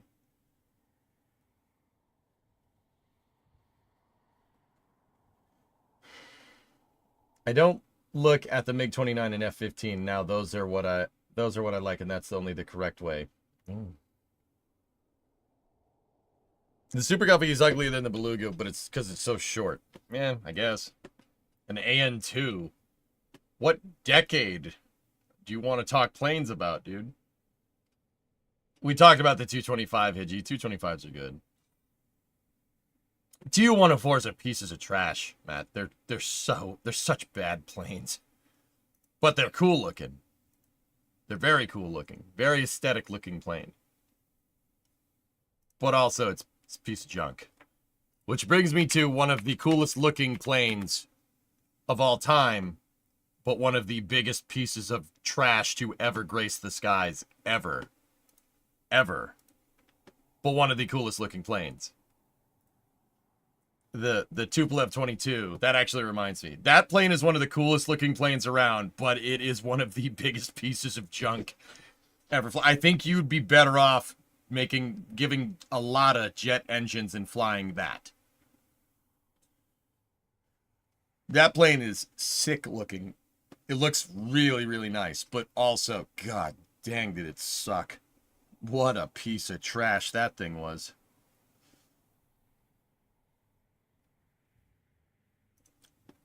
Do you like this? The Honda Jet? It's definitely an interesting design, but yeah. Why did it suck? This, long story short, the Tu-22 sucked because it looks like it goes fast, but I think a Cessna flies better than that thing. Yeah. Yeah, like a Cessna 152. Probably flies better than that piece of junk. It's like the Lamborghini Diablo of planes. It looks fast, but it's not fast. It's a piece of junk. Not that a Diablo's junk, or a Countach. Countach is the one.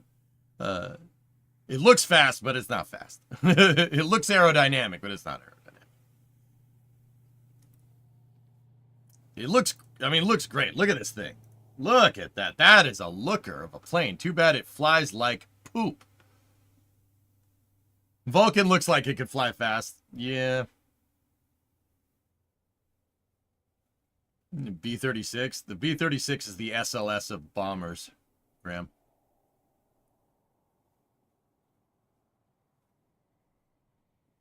Look at the dude. Look at them. Look at that thing. The Tu-22 got a lot of flight crews drunk. Yeah, it turns out when you use alcohol for your cooling systems and your flight crews figure out that there's alcohol in there and they can bootleg it in a plane that flies around to a bunch of people and make a lot of money off of it, they do it.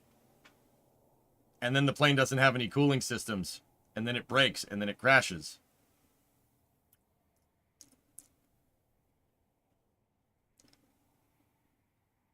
Yeah, that's what happened. The Tupolev Design Bureau had a plane that used alcohol for a secondary cooling system in Russia.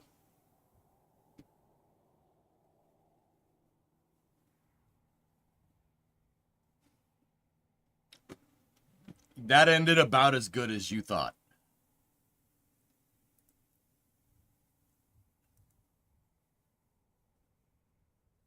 Yeah, collection.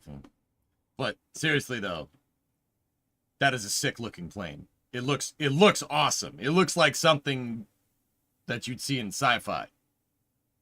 And it flies like doo-doo. It is a big piece of doo-doo.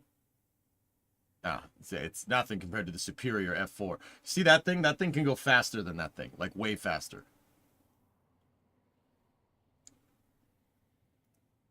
Yeah, see, that's where Tu-22s belong, right there. Do you like steam trains? Of course. It is a cool looking plane, but man, does that thing suck. CL-1201. Yeah, I know about the 1201, but it never existed, dude, so. Like, look at that thing. Even the silhouette, that's cool looking, man. But, man, does that thing suck. Oh, yeah, the trainer version looks ridiculous, by the way.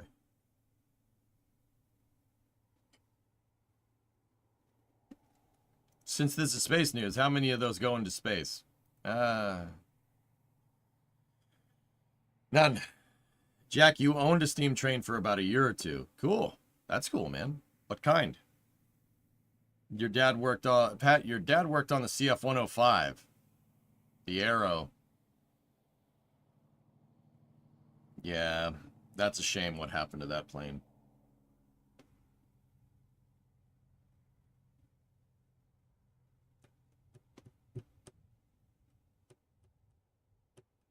Alcohol cooling, and it's called a blinder. What are the odds? Yeah, weird, huh? 747 and a 1011 have launched rockets to space. That's right. Yep. Can't say that about many things. 747s hauled spacecraft, launched payloads into space, have telescopes built into the back, move other airplanes around. It's basically one of the best airplanes ever made. Ever. Look up Firefox plane.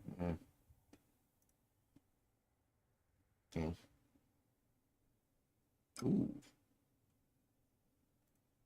It's a nice picture, Chief.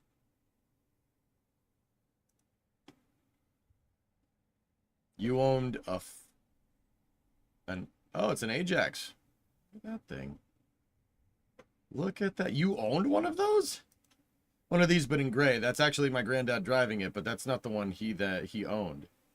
You owned a train? Just a train. You just owned a steam engine? Like, this is my steam engine? I can go drive it around whenever I want? And Hokie, you're right. I saw what you said. B-52s are the Cygnus of aircraft. It's not going anywhere. Don't forget the flying laser aircraft. Thoughts on the A-10? Can't see me? Yeah. A-10. I like A-10s. It's not because it's a plane. It's a gun with some wings attached to it. What about the F-18? It's MacArthur's Constellation in silver chrome paint. Own 2 plus a steamroller. What do you... You know, Jack, I was about to say, what do you do with them? But also...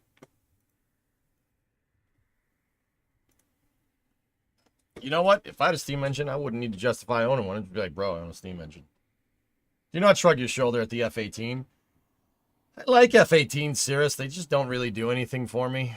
They're cool. Like, I'm not discrediting it. They just don't do anything. It's not an F4. Like, an F4 is cool looking. F-18, don't get me wrong. F-18s are cool looking. They're very cool looking. It's just, you know, all right.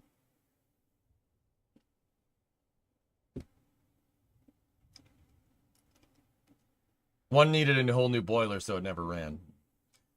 Would you agree that Concorde was as much of a technological marvel as the Apollo program? No, not even close. No way. Concorde is great. It's great. It's no Saturn V. Nah. F-15EX also doesn't do anything for me, Aqualex. F-15. It's a nice plane. It's the best fighter plane around, except for like an F-35 or an F-22, right? Like, EXs are not bad aircraft. It just, I don't know, man. It's not like it's not an F-14, you know? Like, does that make sense? It's not an F-14. I don't know, man. The F-4U is a nice plane, Graham, but if we're going to talk World War II, the P-38 is my favorite. How dare you? How dare you? Like, it's not an F-14, bro. Don't get me wrong, F-15s are amazing. It's an amazing plane. So is the F-18. There's a reason why we still use those, and there's a reason why we don't use F-14s. Like, there's a good reason for this. But, like, I don't know. Don't get me wrong. If I like see an F-15 flying around, I'd be pumped. Like, if I see any plane flying around, I'm like, yeah. But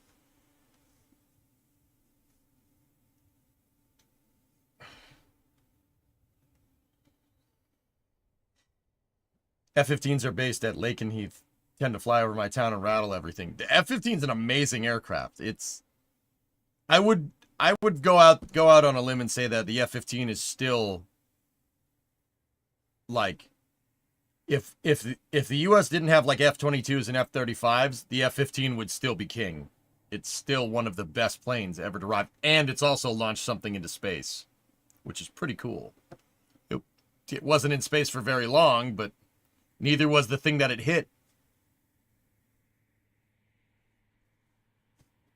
The F-15 is your shoulder shrug? Yeah, I get you. Yeah. The Comet, the ME-163? Yeah. I've seen an ME-163 up close at in Virginia. Ooh, is that an A7?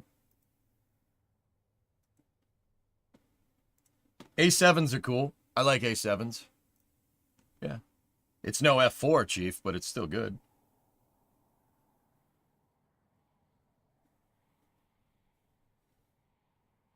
Yeah, accessories, you got old and outdated. The real travesty to the F-14 is that they scrapped all of them. They scrapped all of them. Not only did they scrap all the F-14s, but they scrapped all their parts too. All their parts, all the supply chains, all the tooling, all the everything. The entire F-14 industrial base was phased out and scrapped in the late 2000s. All of it. Except for a couple of planes. Yep. They didn't want Iran getting bootleg parts. That's why. There's only like a couple of F-14s left in this country. Pretty sure at this point, Iran has more F-14s than we do. Go figure. The Mirage 3 bucket. Maybe it's just the contrarian American in me, but French planes don't do anything for me. They're cool planes. Don't do anything for me. All right. That's cool. Doesn't, I'm not like, oh, you know, like. The 163 wins on how purely it was ridiculous, how ridiculous it was. Well, it was the first interceptor ever made. Black Eagle. Yep. What about the Beriev B-200 Ryzen? The seaplane? That's a cool plane. If you ever find yourself in the UK, go to IVM Duxford. It's basically heaven for aviation fans. There's a Concorde, SR-71, B-52, TSR-2. I would love to, Matt, and I probably will. Yep. How did Iran get F-14s? Yannick, we sold F-14. The U.S. sold F-14 export fighters to the Shah of Iran in the early 70s as an export fighter. And then in 1979, Iran decided they didn't want to be friends with the U.S. anymore. There was the Islamic Revolution, and the U.S. said, "You don't like us. Well, guess what? We ain't selling you fighter jet parts anymore." And they said, "Fine, whatever." Whatever, frick you too, man. It's kind of been like that since, to say the least. Oh, you're partial to the Harrier? Harriers are cool, man. Yeah, that's a cool plane.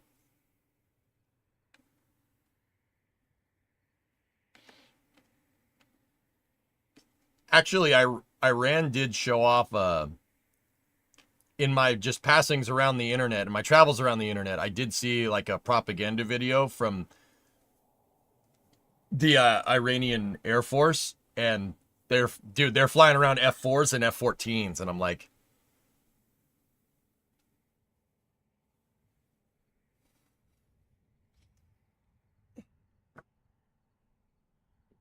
all right, okay. How about the F-100, the Super Sabre? It looks like a vacuum cleaner, Trey. 262 was the first mass-produced fighter to enter service. I know what a Messerschmitt 262 is. Yeah. It's because BMW was able to figure out a way to mass-produce the Umo 004 jet engines. And they beat the Brits to market. Too bad that didn't count for crap.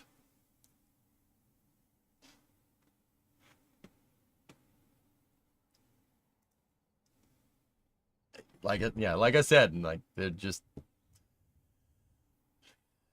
you see the F4s and you're like, oh, that's cool. F4s and F14s. That's really, never mind. What plane is that? Where, Hokey? I don't see no plane. I ain't getting no plane.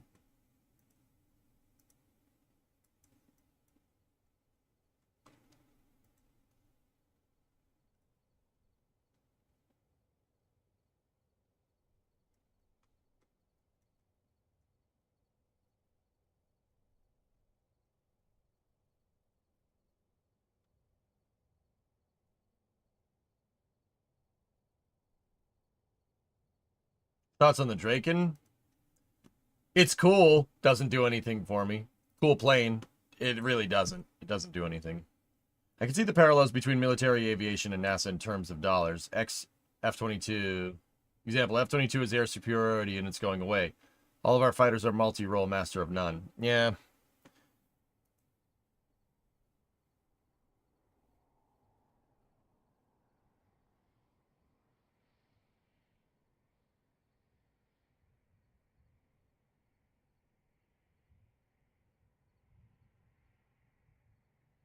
Yeah, Nader, you kind of like Harriers? Yep.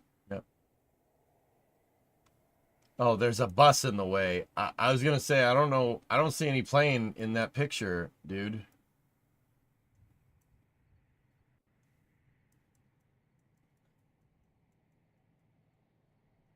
Here, let me look at it on Google Earth, dude.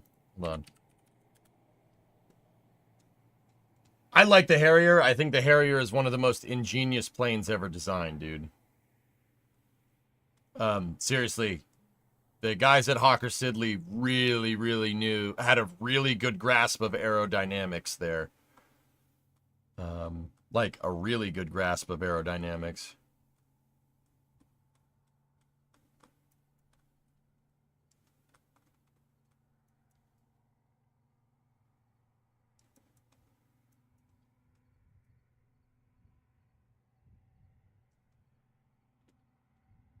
You DM'd a screenshot from your phone.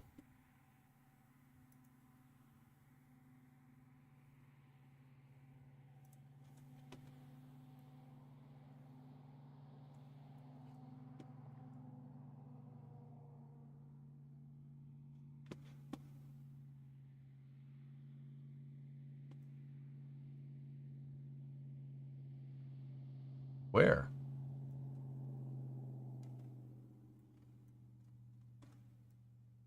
Is it?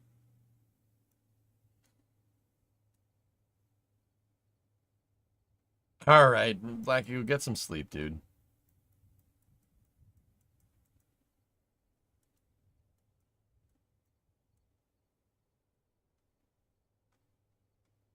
It's a bit north. How am I missing this? I feel like I would see this very quickly.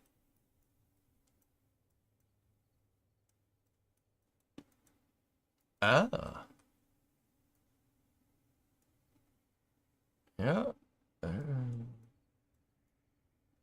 Damn you, Virginia Beach City Public Schools. Dude, there straight up is a bus in the way. You see it back there? You can see it through the windows. Ah! No! You freaking bus. Yeah, there it is. Yeah.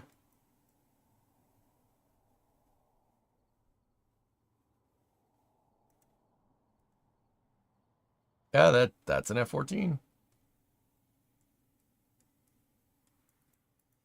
The real question is, Hokey, what is it doing there? Ooh, C-17s. All right. Nice. Check the airport next to it. Well, yeah, it's Oshi. Yeah, okay. Yep. Yep. All right. Nice. Check down Tomcat Boulevard. Uh. Uh. Huh? Huh?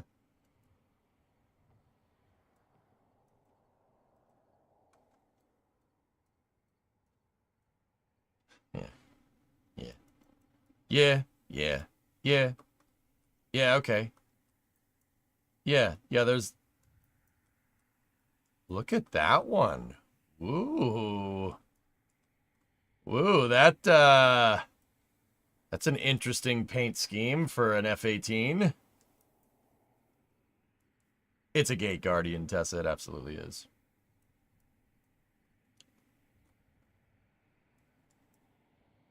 Yeah, it's got a red star on it. That's kind of funny. Oh, dude. Fuel trucks. Look at those things. This is quite the facility there, Hokey. Very nice. Very nice. There's a lot of good stuff going on here that I'm quite a fan of. Ooh, a Beechcraft. All right.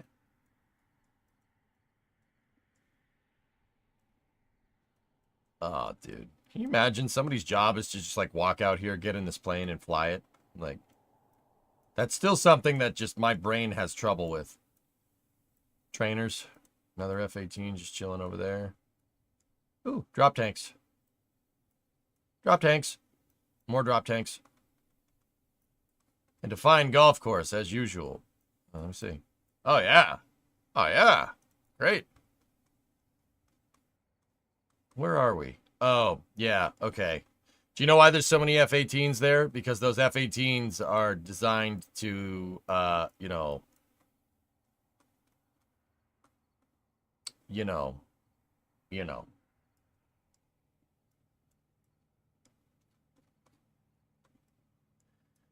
Check the main entrance road. There's area planes on display.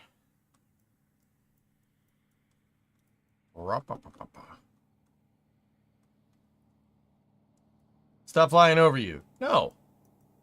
I'm going to fly over you twice as hard now. Oh, hey, there's another one. Oh, what do we got here? That freaking thing. Oh. F-86. There's an F-9. I don't know what that is. I forget the name, but the Blue Angels used those for a little while. F-8. F-4. Oh, yeah. Oh, yeah. F-4 guy. The F-4 is a terrible dogfighting plane, but it makes up for it because it can go Mach 2, which is pretty quick.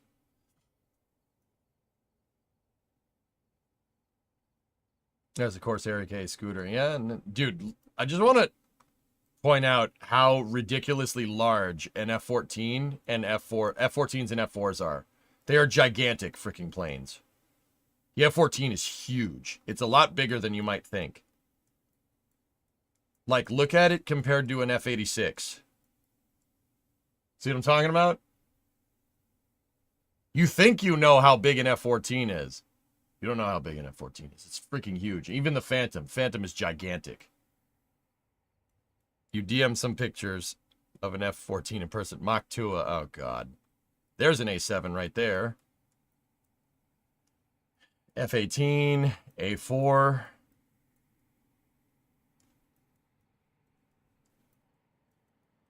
Why is that sitting on a plinth? Huh.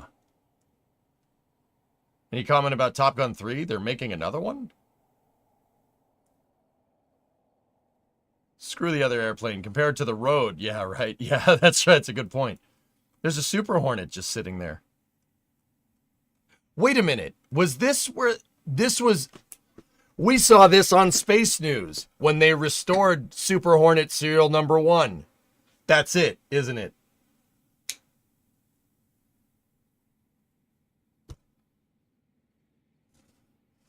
He flew A4s, dude. Didn't he fly these things over here? Have you seen the Space Engineers 2 trailer? I have not. Willie, Top Gun 2? I love Top Gun 2. I think it's better than the first one. We saw that on Space News a little while back. That's where they put it.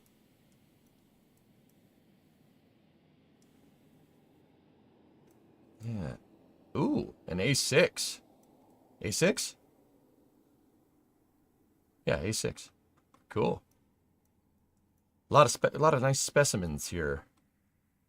Is that a Star Trek look?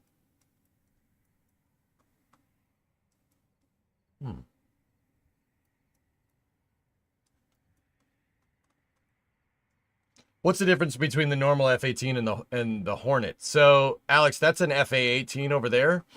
That is a Super Hornet. Look at the strakes, just for instance. See, first of all, the Super Hornet is bigger. It's a bigger plane. It doesn't look, this picture doesn't really do it justice, but it's a bigger plane. It's basically an F-18 on steroids. Like, they took the F-18 program and basically modernized the entire plane. Just like the F-15EX, for instance, is an F-15 that's been hot rodded with F-22 parts for the most part. Like, it's a little more complicated than that, but you get the idea. That's the idea. The Super Hornet is a ultra-modern version of the F-A-18. After some initial Googling, the first Super Hornet is in Missouri, or it was unveiled there. Oh, okay. Maybe not. Maybe I'm obviously thinking of something else. I was wondering why a Super Hornet is still there. Super Hornets still fly. They're everywhere. All those planes that we were looking at a second ago in Oceania those were all Super Hornets, dude. Dude, and also that's a freaking huge base, man. Holy crap.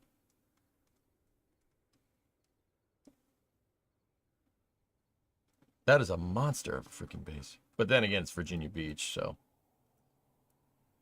Of course it is. What do we got over here? C5, dude. Oh, yeah.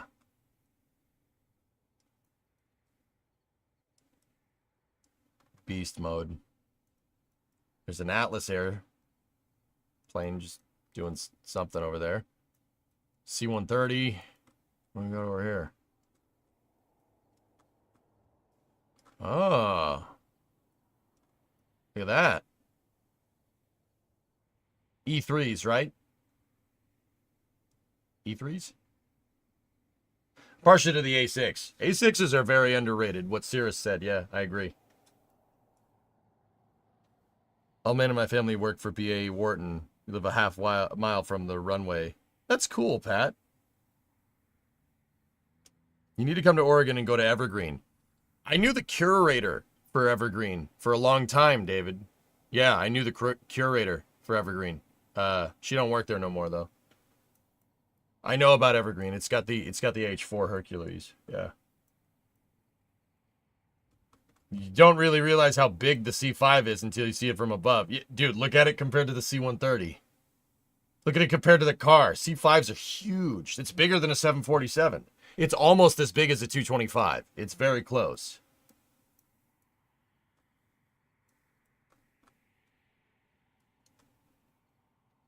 Boats. I was be jealous you don't have E2. Yeah, E3s are the converted ones. That's an E2. Yeah, you're right. You're right. Oh, haha. Yep. Look at that. Oh, cool. That's pretty neat.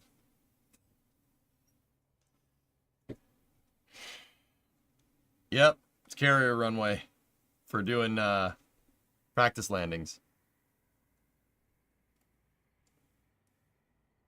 What else we got over? Dude, I could do this kind of stuff all day. I could go plane spotting on Google. Could do that all day. I could do that all day. Oh, look, a ramp. What do we got over here? Friendly pave low inbound. This must be an old picture. I don't think they use MH-53s anymore. This is good stuff, dude. I could look at this stuff all day, dude. This is my favorite.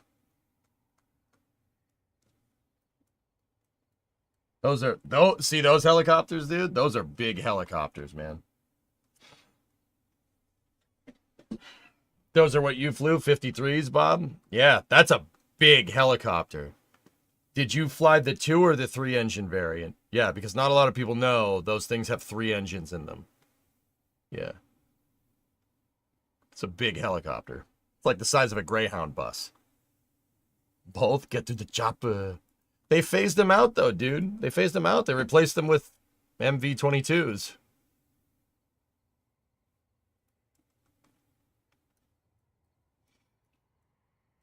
It has a distinctive sound. I'd believe that. Yep. You DM'd a little factoid. All right. Hokey it up.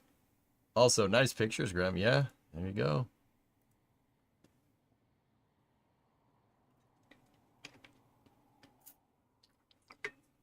That's cool, Hokey. Neat. You'd love to see a Mi-26. These are almost as big as a Mil-26. They're almost as big. Mil-26 is probably, I don't know, a couple meters longer than this thing. MH-53s are huge. That is a big helicopter. It's the same size as a Chinook, guys. They're big. They're a big helo. Those are CH-53s? Oh, even better. Still used. All right, well, that makes more sense. Dude, I could peep on this stuff all day. What do we got here? Yeah, just SH-60s. Yeah. What's sitting over here in the junkyard? Oh, look at these poor F-18s. Look at how sad they are. They're so sad.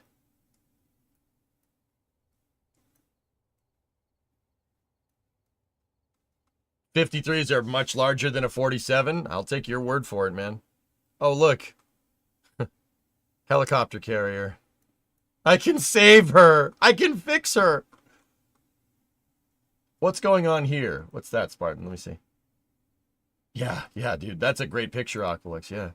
Good stuff. Where are we? Oh, what's going on there? Oh, yeah. Landing craft air cushions. The LCACs for short. That's over here. Yeah, hovercraft, dude. Those are hovercraft. That's the East Coast Hovercraft Depot. It's not called that, but it has a control tower, which is actually super cool. So these things are called LCACs, Landing Craft Air Cushions. LCACs are an amphibious assault vehicle that's used by the Marines and the Navy. Well, subsequently, right? This is the modern... Okay, so you know the Higgins boats at D-Day? You know, like they're in the boat and then the ramp goes down and they run up the beach? That's the modern version of that. It's an LCAC is what it's called.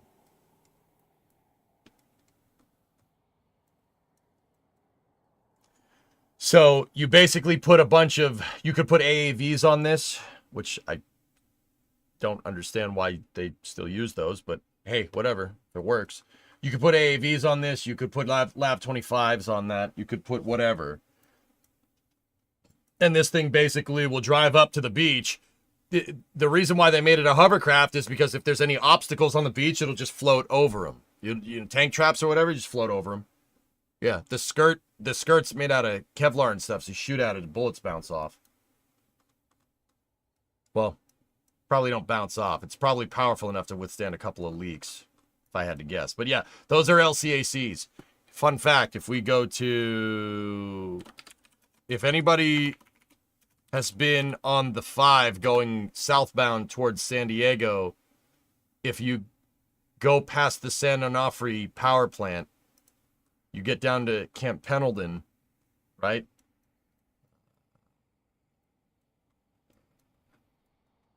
Or what's left of those, the balls. And you shut it off, it's bad for the environment or whatever. You're showing your old stomping grounds. Yeah, right there. There is the West Coast LCAC depot. There's one on each coast. Pretty cool, huh? You can't see it from the highway. They put berms all around it, but yeah.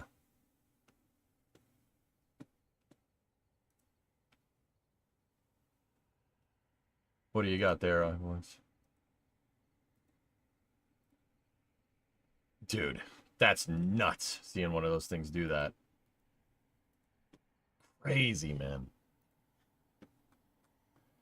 Go Army. Hey, guys, what was the score of the Army-Navy game last weekend?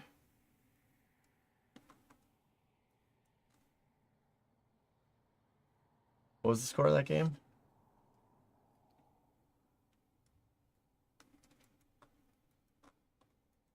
Oh, wait, they lost. The Army lost. Huh, that's weird. And the sound, yeah, it's crazy noise, dude. Oh, shut up! Hey, Army aviation is cool, too, I guess. 53 to 47? Yeah, something like that, dude. I don't know.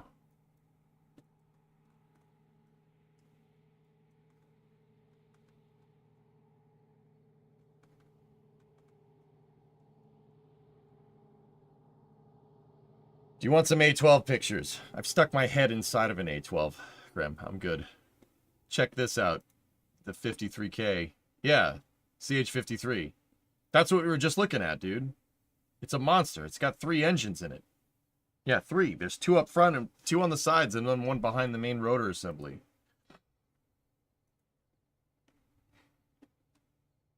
Excuse me, but Army Aviation, Air Force Light, all the way. Right, I like you, man. I love Chinooks, but the Navy's got cooler toys, man. I'm sorry, like they got cooler toys. Like that's why I like the Navy so much, because the Navy and the Marines have something. They have things, but the Navy's got cooler toys, man. Maybe not that or that. That's a pretty cool toy. If you like sinking ships, that's pretty cool. That's pretty cool. Tell no one that I agree. All right, fine. That's fair. That's fair. Some Walt, dude. That's such a cool... Dude, look at that thing. What the heck? What the funkin' waggles were they cooking, man? Actually, the carriers, they usually moor them across Coronado Bay.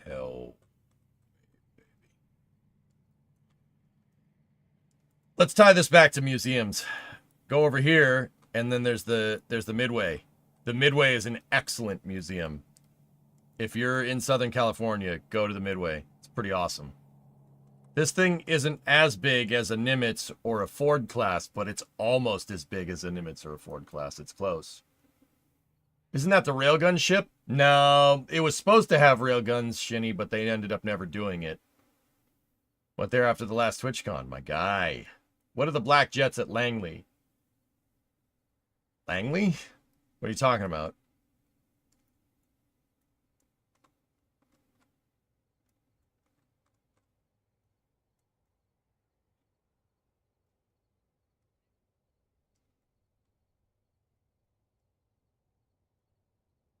Dude, for the longest time, I wondered if this over here was like a runway or something, because it was next to the runway. I'm like, is that an old runway or something? And then I realized it's the parade grounds for the Marine Corps. Whoops. Oops. Definitely did that on stream. I was like, what is this for? Look at this. It's just a big open parking lot. A couple of devil dogs in chat were like, no, it's not. I'm like, oops. Whoops. Whoops. There it is, MCRD. Yep. I'm like, oh, I feel bad. That was a stupid thing to say, but hey, I'm full of those, so.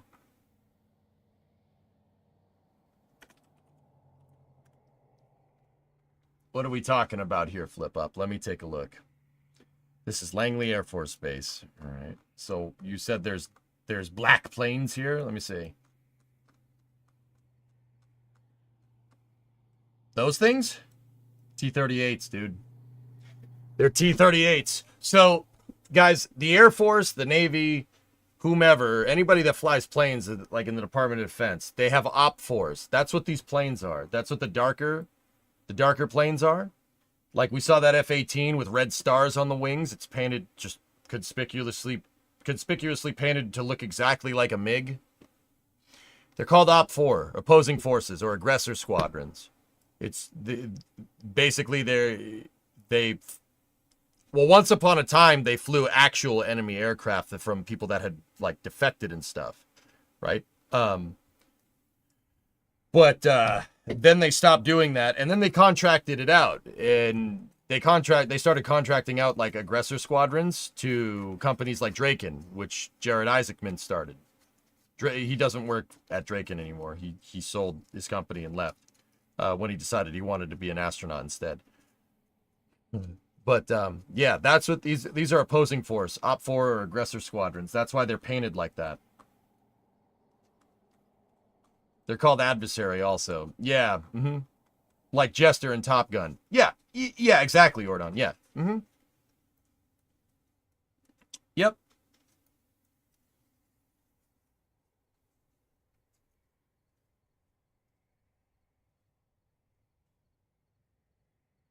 Yeah, those are T-38s, dude. T-38s are trainer airplanes. It's a trainer craft, hence the T. There's no weapon systems on it, but it's designed to they're designed to train you on flying twin-engine jet fighters. That's what they're there for. NASA uses them too, actually. If we go to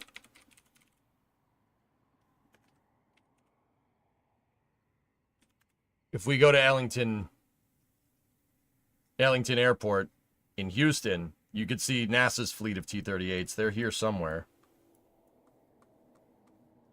So astronauts train flying around T-38s. That's part of what they do. There's the Coast Guard. There's some AH-64s. Of course, there's none. There's some F-16s. Those are nice. Maybe the NASA stuff is like down here somewhere.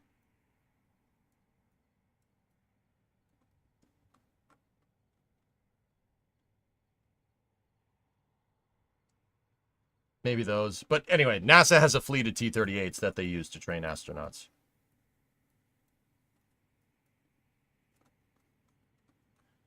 Yeah, they're probably in the hangars in these pictures. This is also where the WB-57 is, guys. The plane that we kind of look at to like if like we look at it as a clue to see if Starship is launching, that plane that images the ascent. WB-57's down here somewhere. There's a lot of FBO at Ellington nowadays. Wheeler Field? I heard Pima has a B-36 on display. It does. I've seen it. It's pretty big. But the B-36 was not a good airplane. Cool because it's so ridiculously big, but that's not a good airplane. Turns out backwards facing propellers with piston-driven engines is a really stupid idea. So the B-36 was using Wasp major engines. It's like a 27-cylinder radial, right? And those need to be air-cooled. Those are derived from, like other types of engines. Those Wasp majors are derived from like B-50 engines right there, which is derived from B-29 engines, which is derived from B-17 engines, right? Note everything about all the other planes that I just said. B-17, B-29, B-50. They have forward-facing propellers. They're air-cooled engines. There's no radiator, there's no coolant. They're air-cooled, so they have to be exposed to some onward airflow.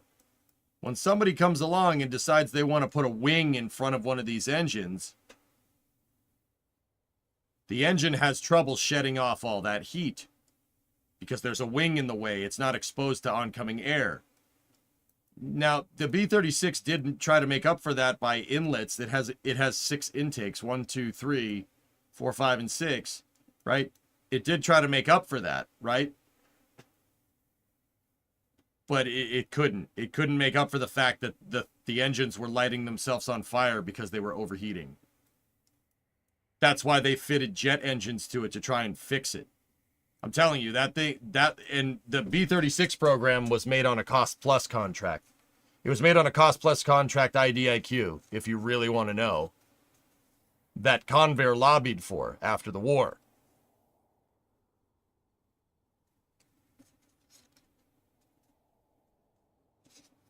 Also happens when you're taxiing. Yep. I mean, it's a cool plane. 6 turning, 4 burning. That thing has 10 engines on it. 4 jets, 6 propeller engines. It's a cool plane, don't get me wrong. Really, really neat airplane. But did you guys notice how all the other planes that I said, B-17, B-29, B-50, that's all Boeing stuff. And then all of a sudden, this Convair plane comes along and just gets this juicy freaking contract? And then they produce a piece of junk, indefinite quantity, indefinite delivery. After that, Boeing cooked up that thing right there, and then they never looked back.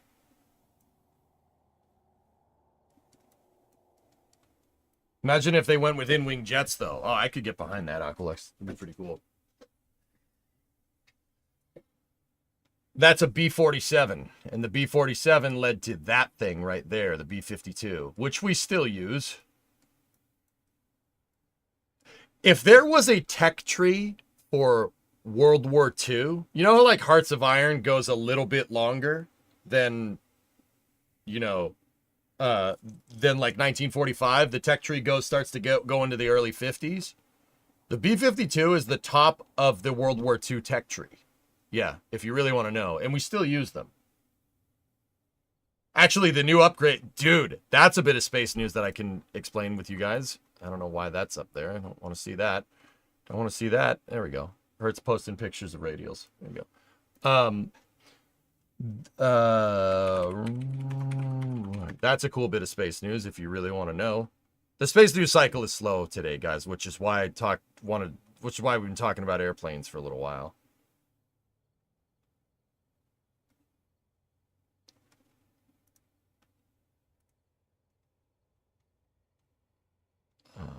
Rolls-Royce actually posted some pictures of them testing new B-52 engines. Yeah, there it is. Dude, check this video out. So Rolls-Royce recently got the contract to upgrade the B-52's propulsion systems and keep the B-52 flying for another half century. Buffs will be equipped with warp nacelles when we invent FTL. You ain't kidding. Look at that, dude. Look at that, huh? Bro, all right. Dude, look at this test stand.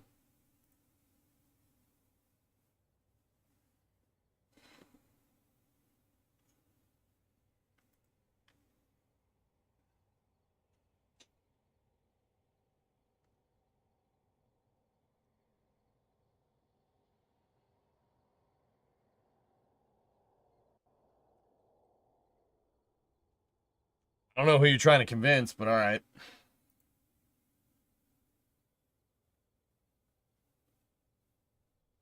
Are B-52 airframes still manufactured? No, Hokey. No, I think I have it. Looks 3D printed. I don't know.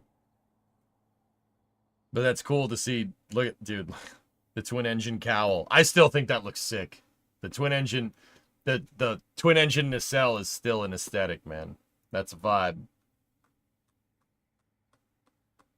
It's the hardest cope, Kev, ever. It's like if you buy an iPhone, it said designed in California. It's like, where'd you make it? Where'd you make it, Apple? Where'd you make it? Designed in California. Okay. Yeah, we haven't made B-52 since the 60s. Yeah. But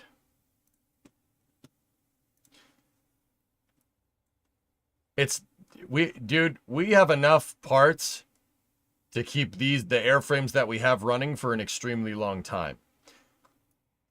Do you know why? Because across the street from the Pima Air and Space Museum is the Boneyard. And in the 70s and the 80s, we decided to not scrap, but retire most of the B-52 fleet to try and ease tensions with the Soviets.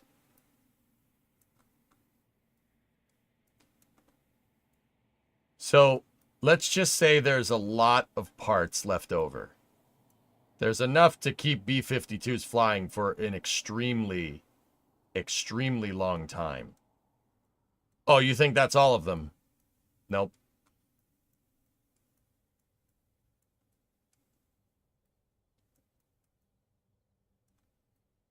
There's enough to keep a fleet of like hundreds of these flying for a very, very long time.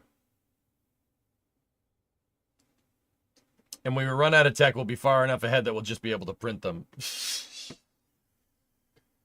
In a strange coincidence, I found out yesterday I worked with somebody whose last job was at Pima. Oh, right on, man. Guess who just put a pair of those jet engines on a truck in KSP? Oh, geez. Yep. China. Pickle them for a day late, yeah.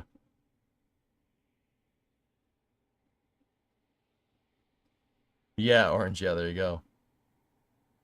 B-52 is still good design, man. It's still good. Still works. That and the C5. Lockheed hasn't made a C5 since, I don't know when the last C5s rolled off the assembly line. 70s? We just have, I mean, look at all the KC-135s, C-130s. Just parts for days. Fun fact, dudes. That Rolls-Royce, to do their testing for the new B-52 for the F-130 stuff, right? They pulled a B-52 out of the boneyard that had been sitting there for like 30 years. Yeah, they refurbished one. The MARC did. They towed one out. I don't know if we can see it or if it's anywhere. We might be able to see it in this picture. There's obviously a full plane maintenance facility here, right? Like they can, down here, they can rebuild whatever. They could put together F4s for you, whatever, F14s, F16s, like A10s, F15s. There's enough parts to build whatever, right? Because it's a junkyard parts yard for planes, right? They pulled the B-52 out of mothballs that had been sitting out in the desert for like 30 or 40 years, and they're using it as their propulsion test bed. They have the technology. They can rebuild them. I don't know which one it is, and I don't know if you can see it. It's definitely not these ones. These ones have seen better days. Oh, you're right, the bone. Look at how many B1s are just sitting there. Yikes. It would have to be one that was intact. We might be able to see it in this picture. Those ones don't seem to be intact. Oh, there's a couple. It's the intact airframe planes.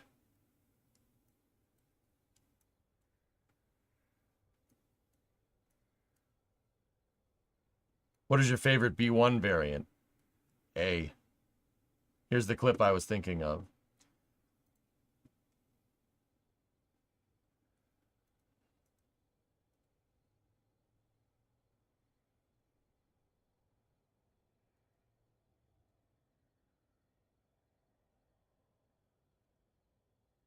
What is this? Weather guy? Rain gas turbines. Oh, my right ear loved that.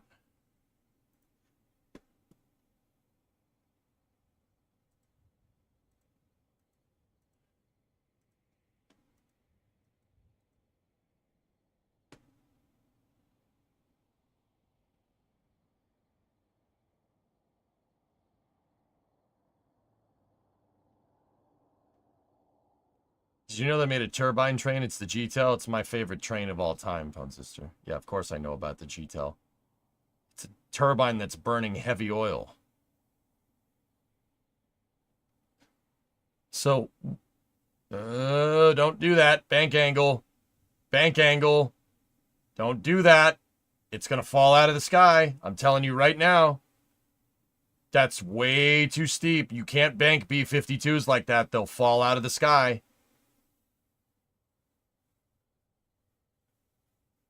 Nope, that's done. Yep. Saw that one coming. That actually happened, you know. That happened. I know that's an RC plane. That happened with someone flying it. B-52s do not, if you go past like 30 degrees, they will fall out of the sky. Yeah, that happens. Yeah. The real one, I'm not showing it on stream. I don't show people getting hurt on stream. That's lame. Yeah, you can't. Well, that's good. That, I mean, the model. That means that RC model was very high fidelity. It was really high fidelity. Yep.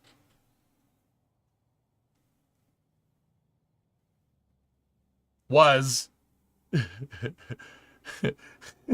What? Was really, it was Geeson. That's how you know it's good. Dude, it flies exactly like the real one. Like, it flies exactly. Oh my God. Yeah, dude, don't bank it. You can't bank B-52s like that. It's a bomber. It's not a fighter jet. Oh my goodness.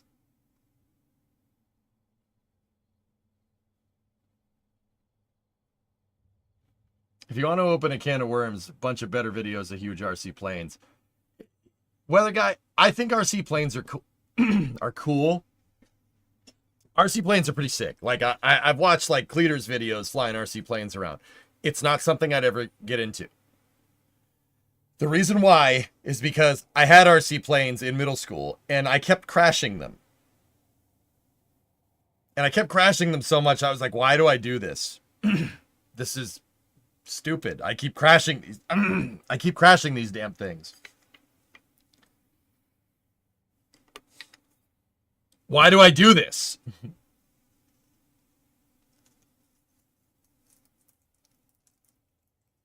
Odd question, but can you explain what makes the Shadow Storm missiles the UK is exporting a big deal? Shadow Storm missiles? I'm sure I could figure it out.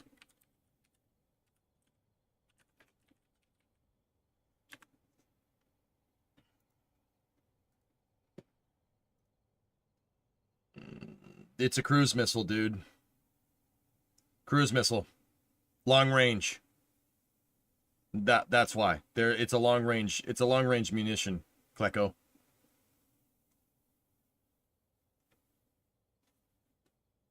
Longer than others? Let's just say it's long enough for who they're exporting it to's needs. Yeah. It's a long range munition. That's the big deal. So, all right, a little bit of meta if you want to understand this. What's a cruise missile? What does that mean? Everybody knows missile. The missile knows where it is. What is a cruise missile? What's the difference? A cruise missile is just a plane. It's an airplane with a bomb at the front instead of a person. That's it. That's all a cruise missile is. So cruise missiles can fly for extremely long, like you get really long range out of a cruise missile, but the problem with a cruise missile is that it goes slow. This is just an airplane. It's just an airplane. That's it. It's just it's like a remote control airplane that we were talking about. Only it has a boom boom at the front. See, look, it's got a jet engine and everything. Actually, look at this little tiny thing. Look at this little thing. It's a little baby jet engine.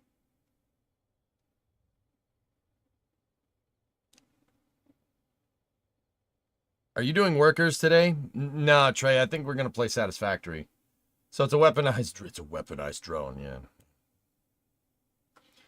How much power does this thing make? Oh, this is 5 kilonewtons. Look at it. It's a little baby. It's a little baby turbojet. It's a little baby.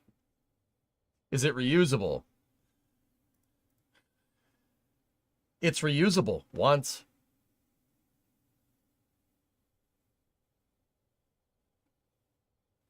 Actually, have you guys seen that dude? That dude that made the reusable missile? So like it's a missile that can RTLS. I'm not making this up. It's a missile that if you fire it and you don't need it, it'll actually turn around, and then it has like it's a missile with like a drone attached to the back of it. And the missile will stop and it'll VTOL and it'll land your munition instead of just having the munition expend itself. Yeah, loitering munition. That's yeah,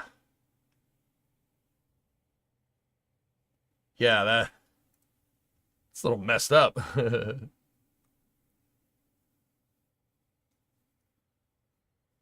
I'd bolt that jet engine in my car. Yeah, right. I lost a turbine RC Super Hornet this summer, servo failure on a Tayloron. Dude, I think RC planes are sick. I'm not gonna say they don't do it for me because they're super cool. I crashed them. I crash RC planes. I'm not doing that. I'm not wasting. I'm not gonna spend money on it and just crash it after 5 minutes. I'm not doing that. Then watch other people fly them. Why do that when I can watch other people fly actual airplanes? With 3D printers, you could just print another.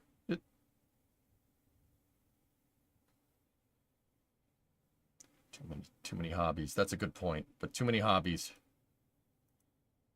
And another one. Dude, I already like too many things, man. We don't need to rope RC planes in. Because if we're roping RC planes in, then it'll be like I want an RC car, and then I want an RC boat. Just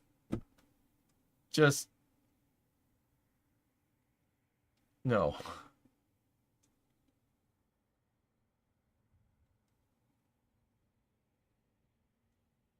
Just no.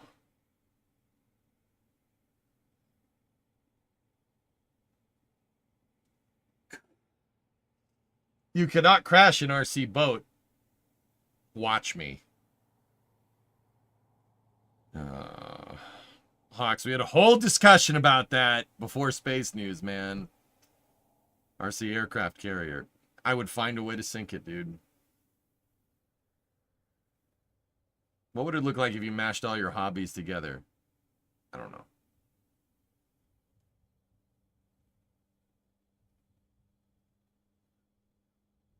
Yeah, exactly. I'm not doing that. I'm just not doing RC submarine. How would that work? Are you just putting RC in front of things? You can't just do that. You can't just put RC in front of, hey, EJ, next thing you know, you're going to have an RC banana. It's like, no.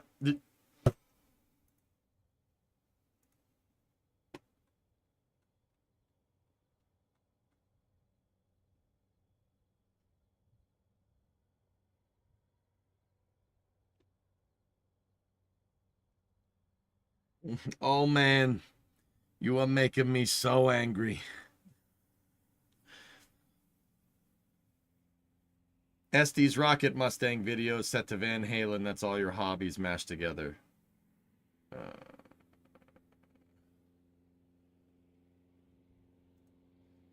RC colonoscopy. Aren't all of those RC, Jermaine, technically? Like,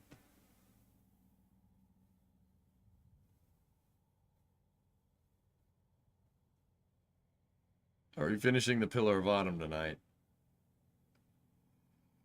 I probably should, man. RC Cola? Ew.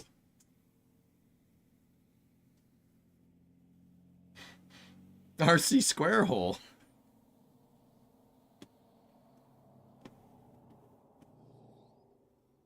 That's right, it goes in the square hole.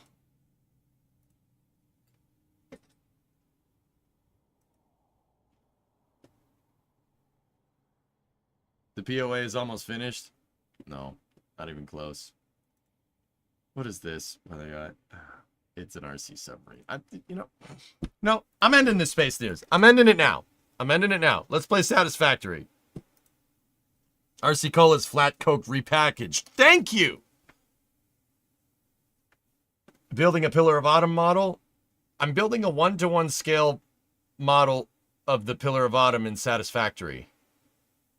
That's what we're working on for After Hours. Okay? The space news cycle is extremely slow today. There's not a lot. That's why we're here talking about airplanes, okay?